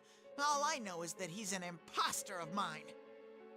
Yeah, I wonder if the lack of like good exclusives is partially due to, I don't know, things have definitely shifted in the market. Like there's not like a lot of exclusives anymore either way.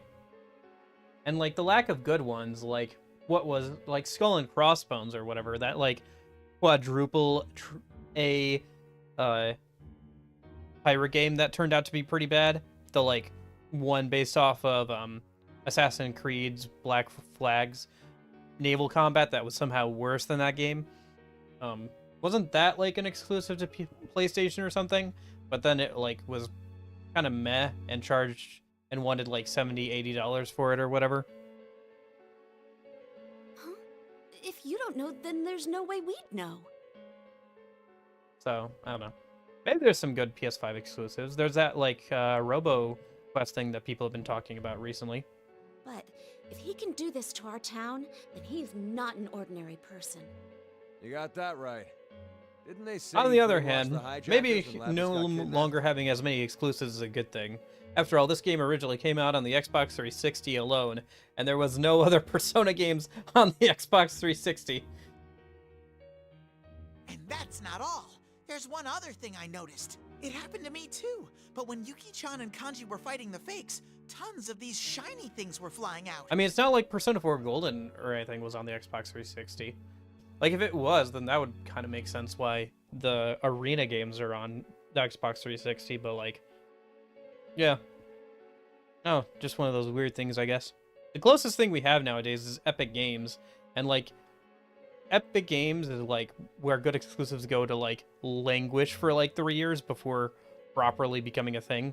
Like everybody's so excited about the Kingdom Hearts games finally coming to PC, but they've been on on Epic Games for like a while now. It's just they finally are no longer exclusive to that platform. Same thing with like a couple of other exclusives, like what was that other one I played? There was that Rhythm action game I played. Oh, No Straight Roads. That one was also originally an Epic Games exclusive before coming to Steam, so it kind of got overlooked as well, despite it being a pretty good game. What do you mean, shiny things? Oh, I think I know. That's what we saw when the fake Kanji-kun was melting too, right? Yep, you got it. That stuff never used to come out when we fought. What could it be? Training data or something, probably? Good question. Also, how should I put this? It seems like fighting in this fog is tiring everyone out faster than usual. Huh? Yeah, now that you mention it.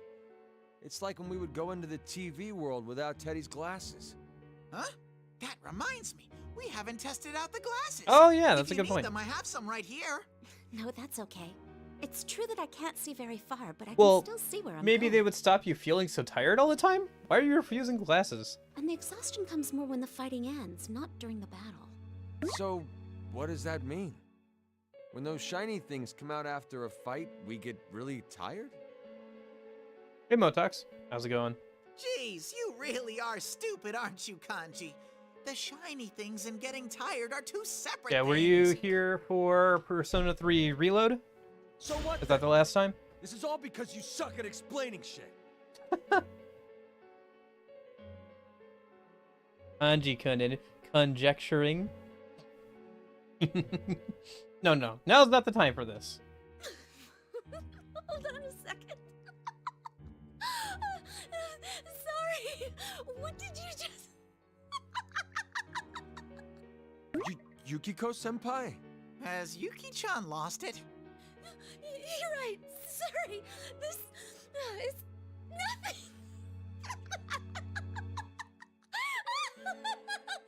Yeah, no worries.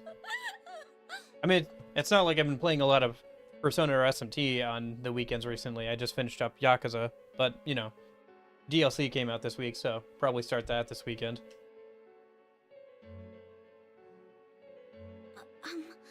I was thinking that Kanji-kun might have been right just now. Huh? What'd I say? I know, I remember. He said that when the shiny things come out, you get tired. Right. I thought that actually could be the case. Huh? I don't really get it. What do you mean? Well, could it be that that's what the culprit is really after? He's making us fight, getting those shiny things to come out, and... what would he want with them? No! You totally had us going, Yuki-chan. So, you didn't figure out the important part? Is his goal just to make us tired? I don't know. What could this all mean? I wish I could concentrate and think, but this fog is just so... Jeez. Gross, Ted! Oh no, it got all over Kanji. Sorry. It's just that this red fog keeps violently irritating my nose. Oh! Huh? What is it? I did notice something about those shiny thingies. Really? Mm-hmm. Those shiny thingies have all been flying towards Sensei in your school on the hill. When I fought General Teddy earlier, he told me to head to the school too. Something smells fishy about that place. Oh, you mean like the fact that it turned into a giant tower? So what's the deal? If you knew something, why didn't you spit it out before? Well, let's go there. If the others noticed it too, I'm sure they're on their way already. Teddy, can you lead the way? Leave it to me. You two, follow me. Choo! He's making bear puns with his sneezing. Okay. As Teddy tries to lead the way, he gives an especially loud sneeze. Should we really be following him? We have to trust him for now. He did find Kanji-kun and me, after all. Now let Teddy take the lead, sneezing like a foghorn all the way, as we all run together towards Yasagami High. Okay.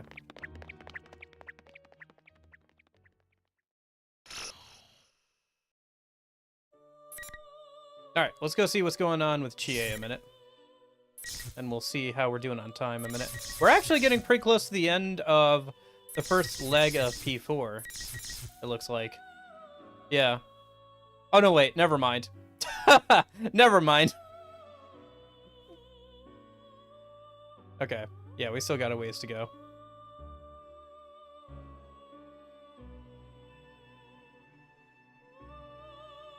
Oh, you can zoom out. Oh, okay. That's better. You can zoom out fairly far. Alright. Well, let's get through Chie, and then we'll see how we're doing on time.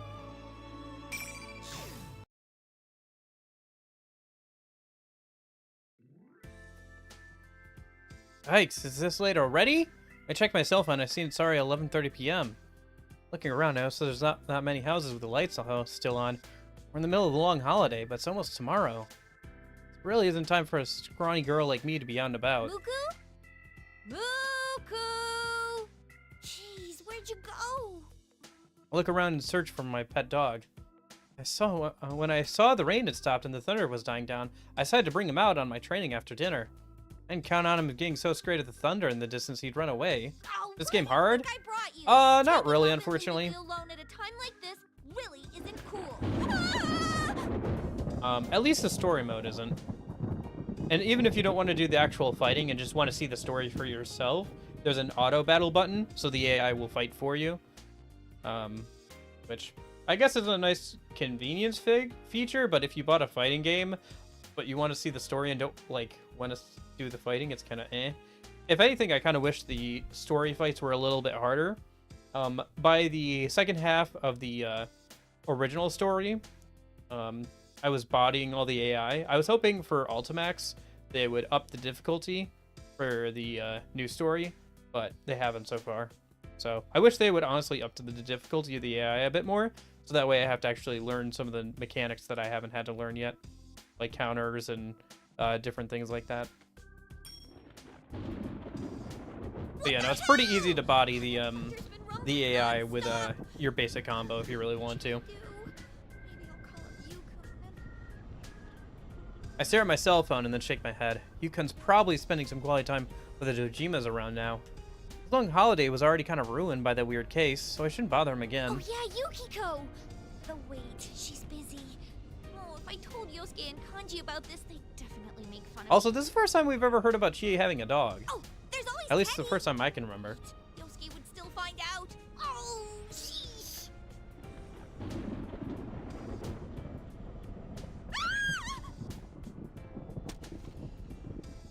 I think that one was pretty close. What should I do? Head back home? Am I remembering right that dogs have a homing instinct? Yes, you are. Because there are cases of dogs traveling enormous distances to eventually get back home. Like, wasn't there that, case of, like, a dog trekking across, like, half of a state or something to get back home after accidentally being left behind on vacation or something? Yeah, I can't remember mentioning a dog, but I could just be forgetting. Yeah. Well, the P4 Pixie-only playthrough will be a good excuse to play Persona 4 again here in early next year.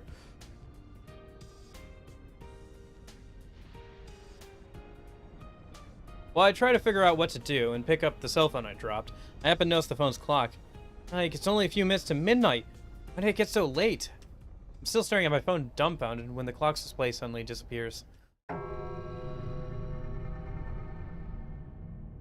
way, it's out of batteries! I hurry and check my phone, but then I know something strange. It's not just my phone. The streetlights are off, and the lights in the houses around me are gone too. The only light left is... Red fog? There's no way that would happen. What was I thinking?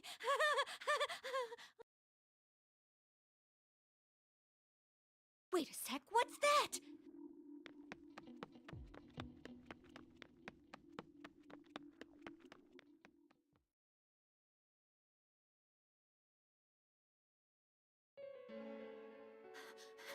No way! What is this? What's going on? Isn't this where the P1 Grand Prix took place? Why is the TV world showing up in reality? I gotta tell the others! Is someone there? Chie? Is that you, Chie? Yukiko! Oh, thank goodness. My cell isn't working, so I didn't know what to do. I see. I'm glad to hear that. You're probably the best on my list after all. Huh? You're not Yukiko! Who are you? You don't have to worry. I was never intending to deceive you. I need you to die for me fair and square. What? Wait a sec! Who are you? Why are you after me? Why? You see, I'm your enemy. I was made to kill you and your friends. Made? This sounds like a good time for me, General Teddy, to explain what's going on. General Teddy? Why are you here? I mean, you were Labrys's... Blah, blah, so nitpicky. With that level of nagging, I worry that I was you're hoping they already would turning repeat into an themselves a old little maid, less here, Chie-chan. since we're not... I guess we're still seeing multiple people's, like, POVs, so we're still getting a little bit of repeating. It's not as much, though. It's a little bit more broken up and a little less repetitive than how they did the original Arena story. But we're still getting a lot of, like, people still realizing, like, what's going on and figuring things out here at the start. What? Look, it doesn't matter. Anyway, that's not Yuki-chan. It's a total fake that I made. So there's no need to worry at all. You can pulverize her to your heart's content. You little... There's no need to worry at all. You took the time to make it look like Yukiko, so don't give me that crap! Oh, really? Then hurry up and die. Persona!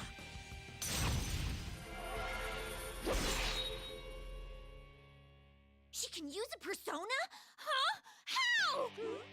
You can use yours too, Chie. Didn't I tell you? I can? How? I mean, this is the real world. Oh, sorry. I totally forgot to tell you. This is the P1 Climax, so I want to do these matches fair and square, as equals. Which is why I've made your world the same as the He has one a in bit the more of TV. a focus on a fair and square match here than he did in the original. The same? What do you think you're doing? And what's this P1 climax thing? Ah, so many questions. That's just how things are. So hurry up and give us a nice heated battle. Oh, I'm sorry. I forgot the gong hadn't sounded yet. Well then, let's start this properly. Bring on the ring!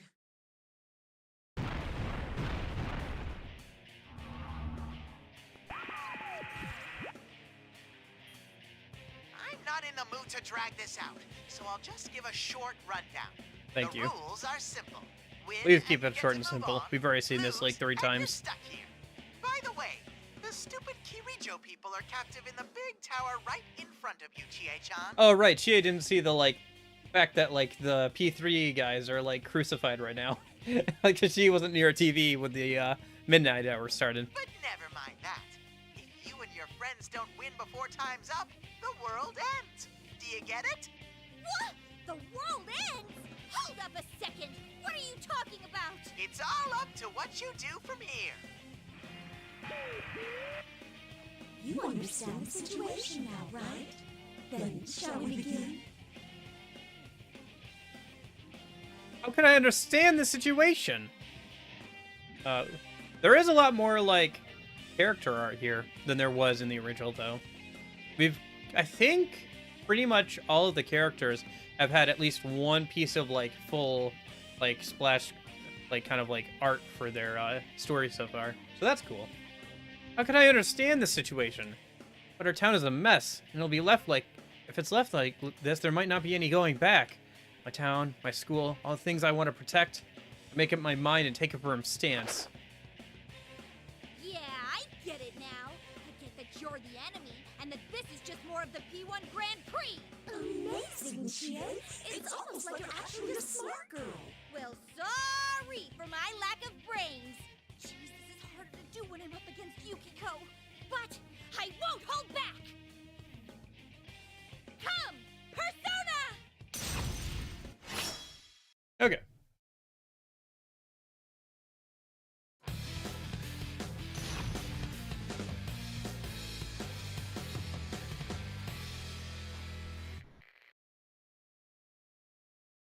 Final.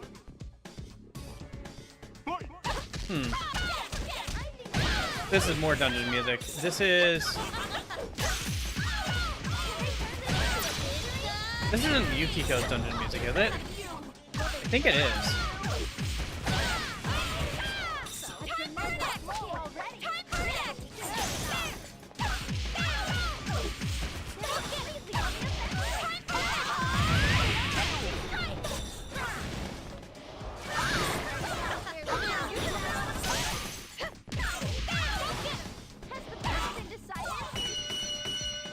Okay. All right, announcement over. Until next time.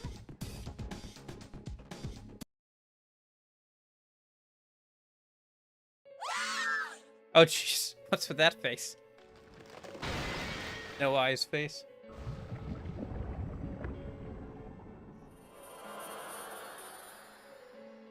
Chie! Are you alright, Chie? Yukun and Yosuke? Oh, no, you don't! Whoa, hold it, calm down! We're the real ones. I'm glad you're safe, Chie. Yukun. His voice carries that unwavering trust. Yep, this one's no fake. The real Yukun. Yeah, you sure seem like the real deal, Yukun. What about me? I mean, we've already dealt with our fakes. Huh? So you guys ran into them too? Yeah, we've defeated the fake Yosuke and myself. Was that a fake Yukiko? Seem that way. Actually, what's going on? Is this really the real world? Looks like it. Even though shadows are running around and we can use our personas. But that might as well be in the TV. What in the world's going on? Calm down, will ya? We don't know anything either. The Midnight Channel came on and General Teddy suddenly declared war on us. Afterwards, the town got swallowed up in that red fog. The Midnight Channel? Then is what happened with Labrys really not over? Don't tell me. Did you not see the Midnight Channel? Seriously? I can't believe this. It came up so many times. Why didn't you check? No one said specifically to watch for it. All this happened suddenly while I was out walking Muku. So I don't know what's going on either. Fine. Anyway, the town's in serious danger right now. That reminds me. General Teddy said something earlier about the world ending. Right. General Teddy says that if we don't win this tournament within the hour, the world will end. Apparently, he's holding Mitsuru-san and her friends captive in that tower. What? He is? He said this to you. What? All right. Actually, I just noticed. Where's Yukiko? And is Kanji-kun okay? Teddy's headed over to Yukiko, and I doubt Kanji will go down that easily. We don't have any time right now. Let's leave those two to the others. We need to go rescue Mitsuru-san's group at once. Chie, believe in your friends. Let's go, Yukun! She was thinking about going to save Yukiko, but she's like, yeah, no, I can't just run off right now. Oh. Yeah, you're gonna believe in your friends. Hey, look who it is! Climax, is that right? It's one of our main antagonists. Freaking lame.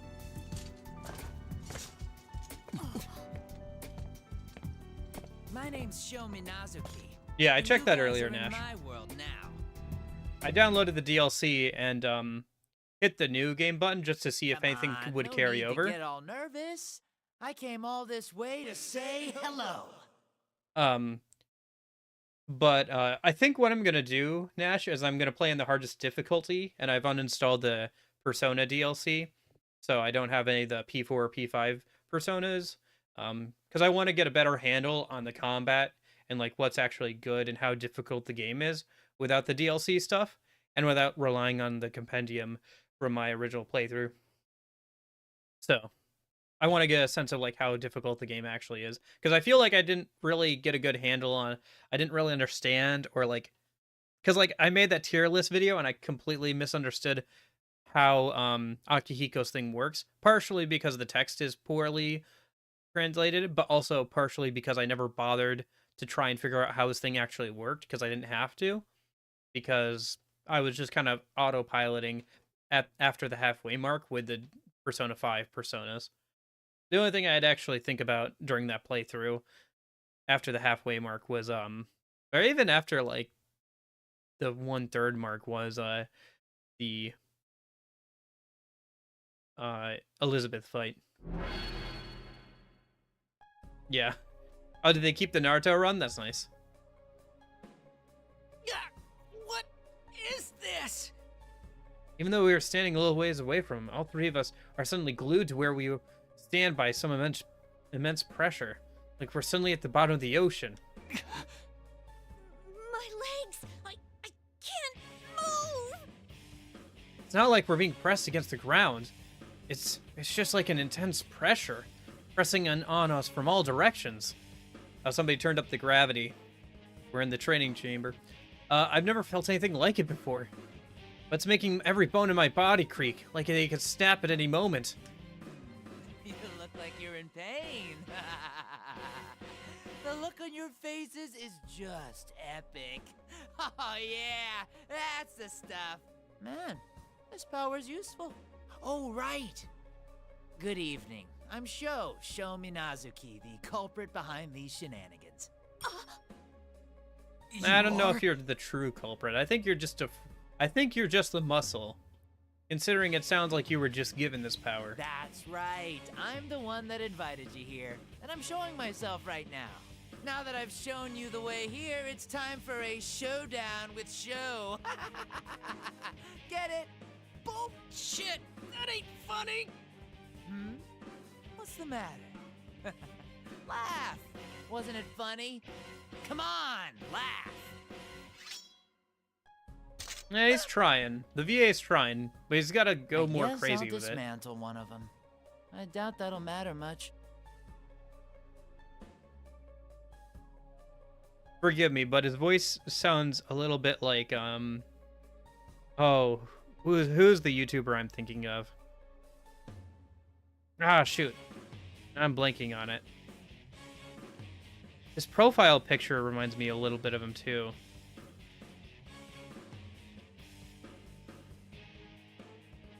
I can't remember. Maybe I'll remember next time I see Show. What's with this guy? He's definitely not normal. He's laughing like an idiot a moment ago, but all of a sudden he's thrusting his sword at Yosuke's neck. This is bad. If I could at least get my legs to move, I could kick away that sword before it hits Yosuke. Yeah, I mean, I get what they're going for, but I feel like the VA isn't, like, giving it, like... This character needs 110% to work, and I don't think it's... I think he's giving it, like, 90%. Is this the guy that really the culprit we're after? Oh, come on, why right now? Suddenly, this Show guy closes his eyes and acts like he's talking to someone. Wait, a Persona Com? Do you have someone on his side with powers like Rise-chan's? After Show finishes talking to whoever it is, he turns to us and laughs like everything is normal. Sorry, we got more guests of honor. I mean, he's guys doing are just pretty the good. Ginger on the side of the sushi. He just So, needs to go more all crazy you get with to it, do you know? is look for your friends in the tower. But we have plenty of fun in store for the investigation team. You'll sure look forward to it. Oh my gosh. That's a terrible pun, dude. Seriously, Sherlock? Oh, okay.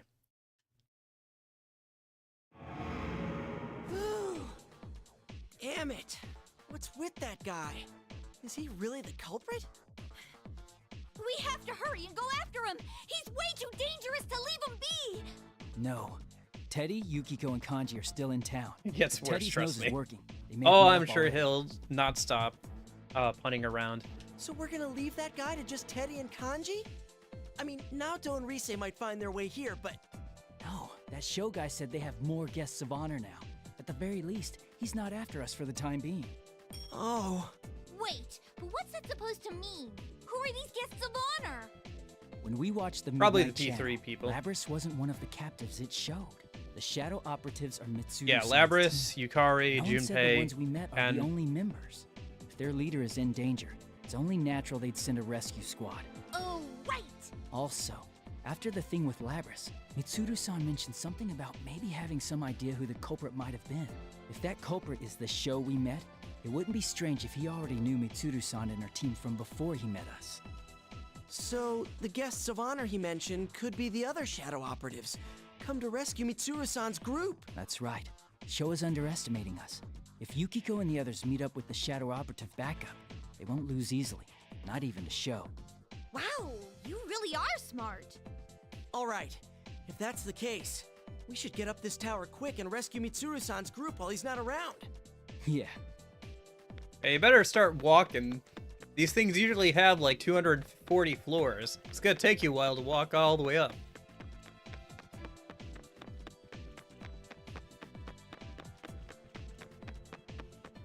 Any guesses who Show is? Add a guess based off of some of the themes and things that Naoto was talking about before. My best guess is that it's that he's a guy kind of like Strega who had his persona forced to activate or like be awakened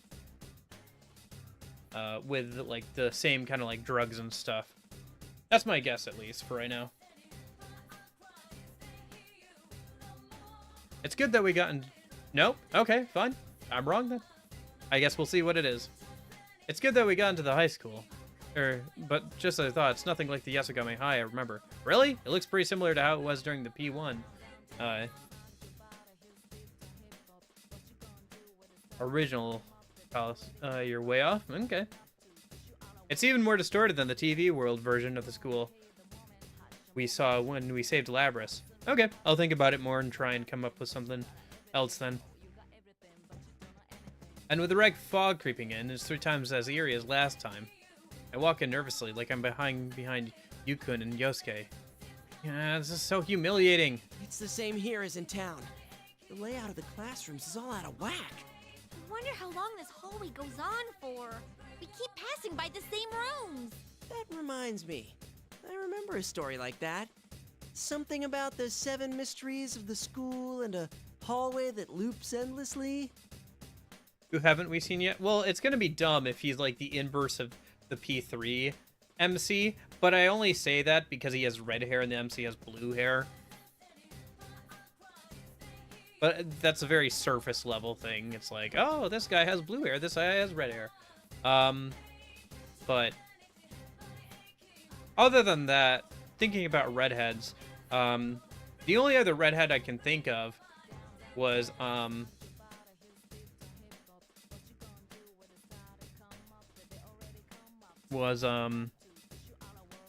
shoot.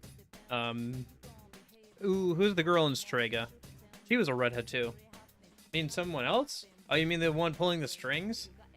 I don't know. It seems like it's probably related to Akutsuki in some ways, since they bothered to bring him up at all. Hey, cut it out! I mean, we also haven't seen Adachi, and I know for a fact that he's in this story as well.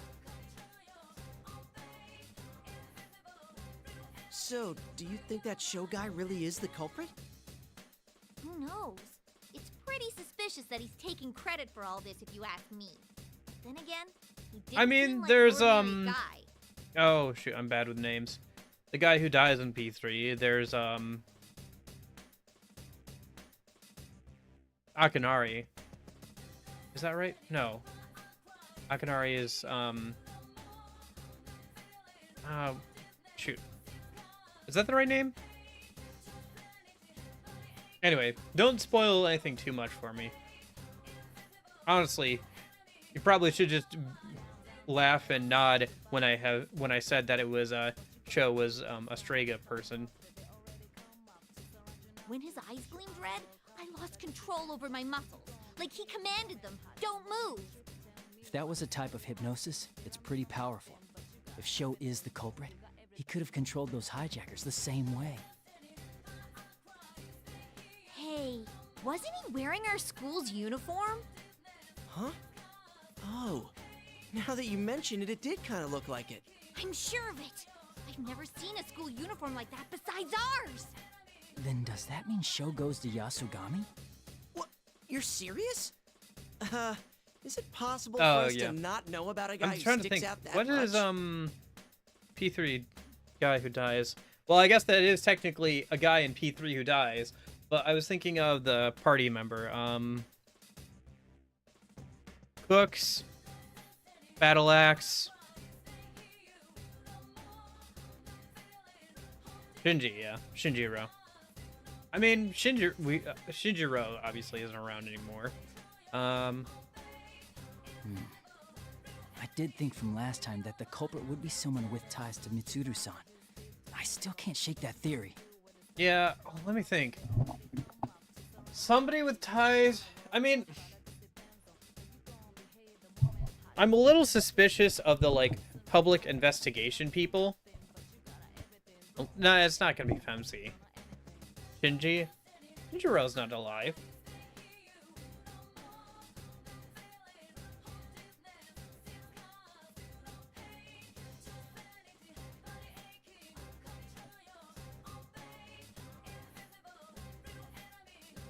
Yeah, well, you shouldn't be saying yes or no. I should at the most be, like, trying to guess out loud, and you shouldn't be, he's alive in the Femc timeline? Technically, he can be alive in the Femc timeline, in a coma. But anyway, but this isn't the Femc timeline, obviously. Oh, obviously? Yeah, obviously. Because, both Elizabeth and,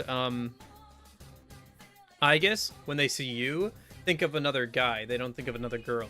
They specifically call out the fact that, at least in their heads, that Yu reminds them of E3's MC. And they specifically refer to him with male pronouns. So. Oh, maybe he transferred here. Or it could be his older brother's uniform.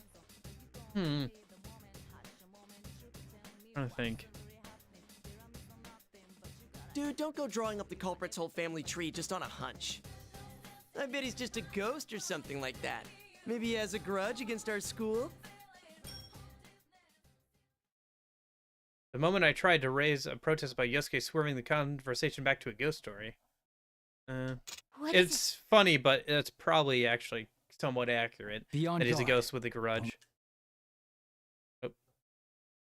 Be continued. No, okay. Cutscene. Oh, look who it is! You're kidding me.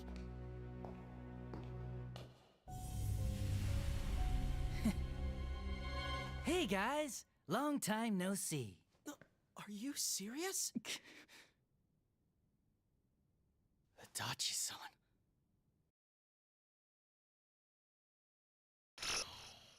All right. I think that's a pretty good cliffhanger to leave off of for today. Yeah, that puts us about a third of the way through the, Oh, wow. Look at that, like, line for Naoto and, Rise. This dude has the best battle song? Yeah.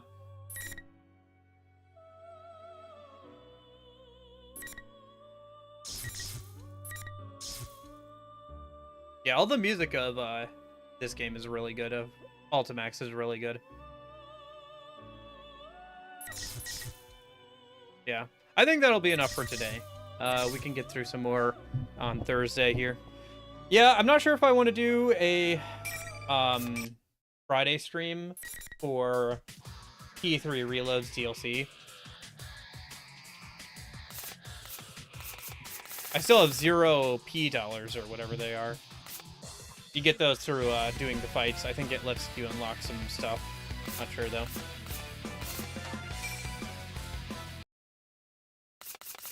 Yeah.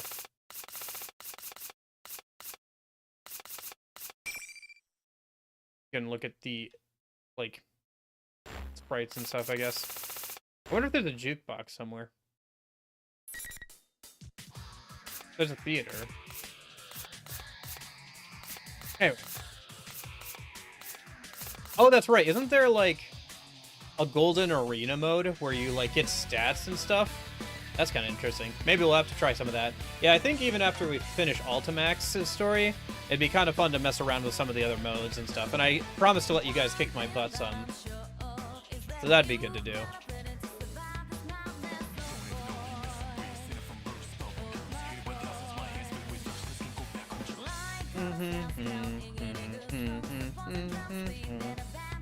Golden Arena is grinding. Yeah, we can at least try it, right?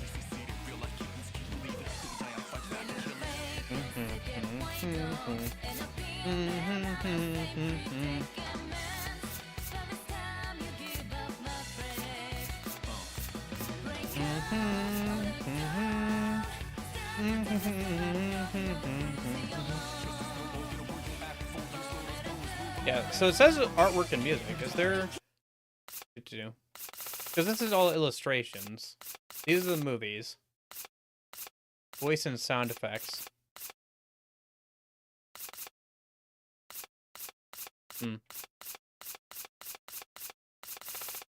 That's weird. They mentioned music here, but there doesn't seem to be a way to actually check out the music of characters or anything. You can rewatch cutscenes and stuff and, like, look at, like, some of the different artwork and all that, but...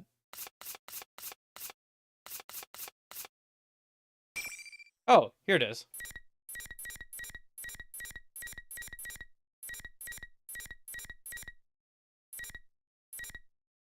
Someone else. Do you remember what it was called, Lorenzo? What, Adachi's... Oh, New World Fool, right? Yeah. Maybe? Yeah.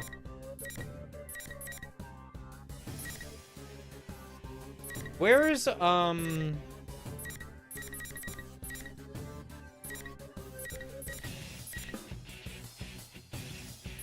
Yeah.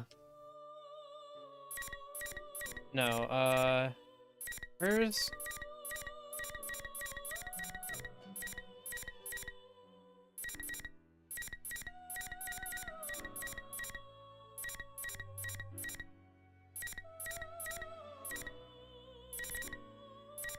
Like a dragon.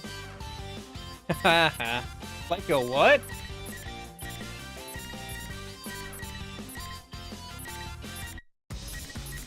Oh yeah, Heartful Cry. I'm sure I'll be hearing some of that this weekend. Hopefully.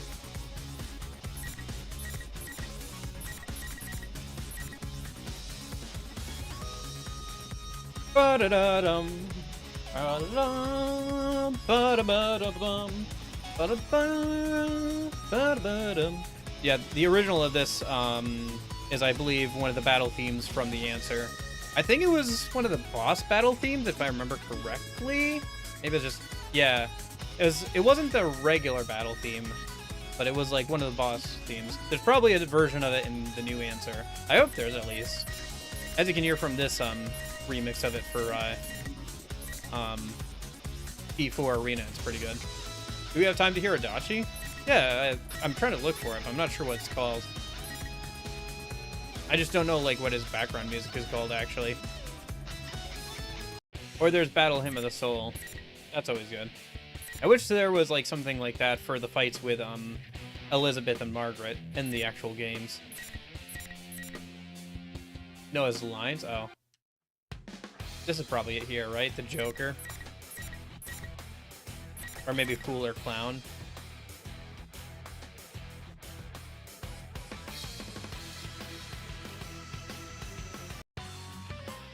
Oh yeah, this is it here, isn't it? I think I've heard this before, yeah.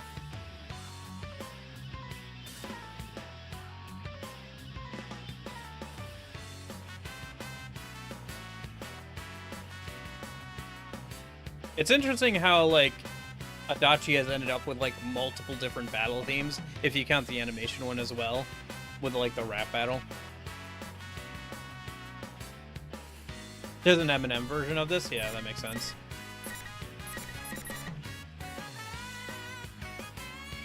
And then here's the Ultimax version of Battle of the Soul.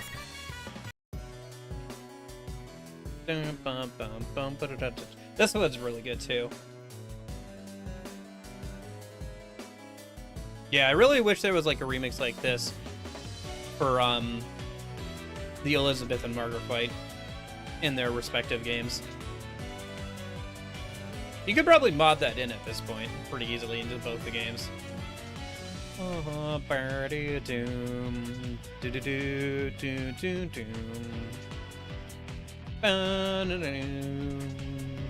Although technically, I think this is a remix of the final boss theme from P3 more than it's a remix of of the Velvet Room.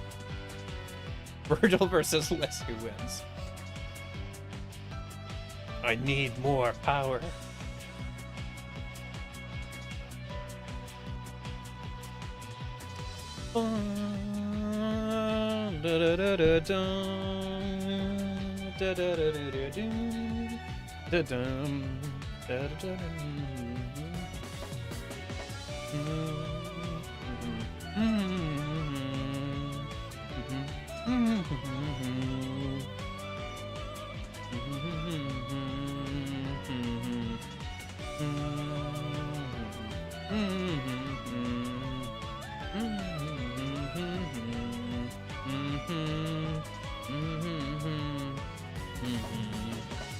Well, that's a no-go, because Dante doesn't hit women. Virgil does. He doesn't care, but Dante doesn't.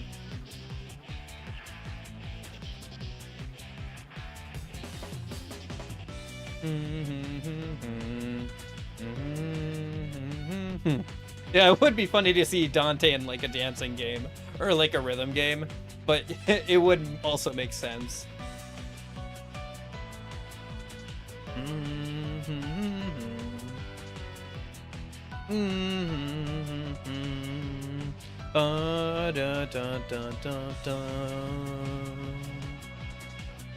Yeah.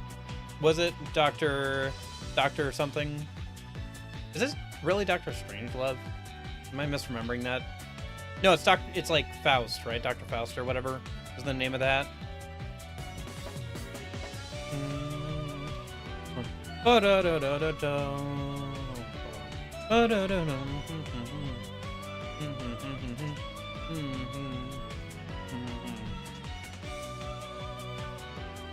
Anyway.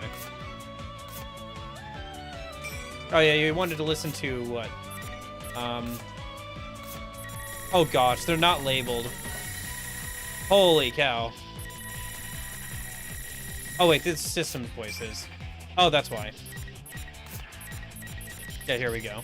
These are actually labeled. Okay. 1, 2, 3, 4, 5, Final round. Round.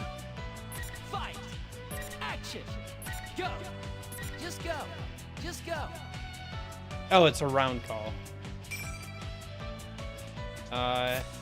Is there like voice commands? Yeah.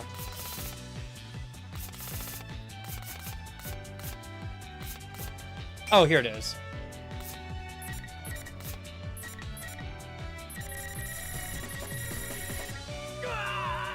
Damn you. Give me a break. I lost. Oh. So close. And...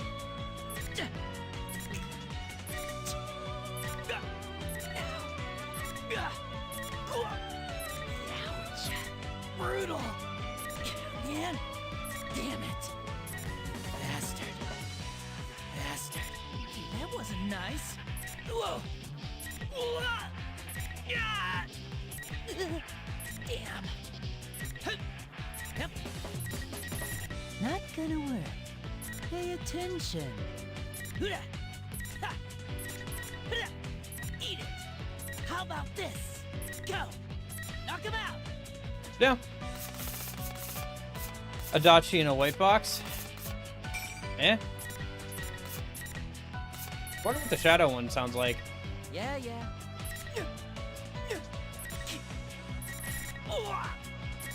Are you serious? Is that all you got? Here you go. Ha! Oh, this one? The navigator voice line? Oh, I see. There's a lot of different types of voice lines, huh? Not bad. Take him down a peg. Be more fun to watch. Huh? Oh, start.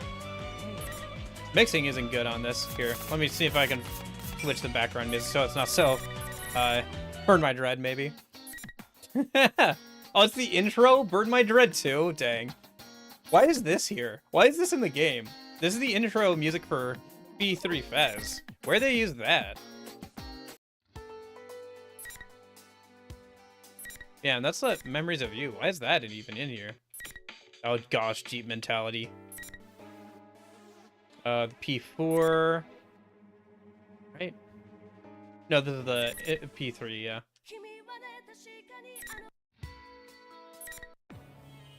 Why is some of this in here? Where did they even use this? Yeah, that'll work. Take him down a peg. Be more fun to watch. Huh? Oh, it's starting. Yeah, yeah. See, they're serious too. You need to do your best. Work hard. I'm right there with you. Let's get started. You like this stuff, right? Do your best. Is that what you want to hear? It's finally starting, huh? Have fun on your own. I wonder how it sounded in the Japanese. やるじゃない。でも浮かれてると足すくわれるよ。穴っ柱へし折ってやりなよ。その方が面白そうだ。え、ああ、始まってるの。はいはい。ほら、相手も真剣だよ。しっかりやらなきゃね。Yeah, pretty deadpan too. Apparently Nautico is a navigator? Oh, we're in Japanese still. You can win again. I'm rooting for you. I'll help out too. You two, don't take it personally. Let the battle begin. I'm Sonic Kojima. I'll do my best to root for you. Dad says the beginning's the most important part. Let's keep doing our best. What about Elizabeth? A lion tries hard to hunt an ant. Not this. This opponent is very skilled. Please be careful. I shall have a look at your potential. I'm surprised Nautico is a navigator. Both of you have impressive power. As unworthy as I am, I shall be your commentators. I look forward to a blood-chillingly good battle. As one who governs power, I shall bear witness here. Judging from the last round, you should win again. Now then, are you done warming up? A fortunate result. It will not be so smooth again. The battle has just begun. Before your victory can sink in, another round. This time, show I shall watch for even more power. We cannot hand them the next round, can we? Yeah. That's pretty cool that there's this whole gallery mode and everything. Alright, I think that's enough messing around. Oh, I spent like a whole half an... Yeah, she said power a lot. I spent a whole half an hour messing around with that. What, that he needed more power?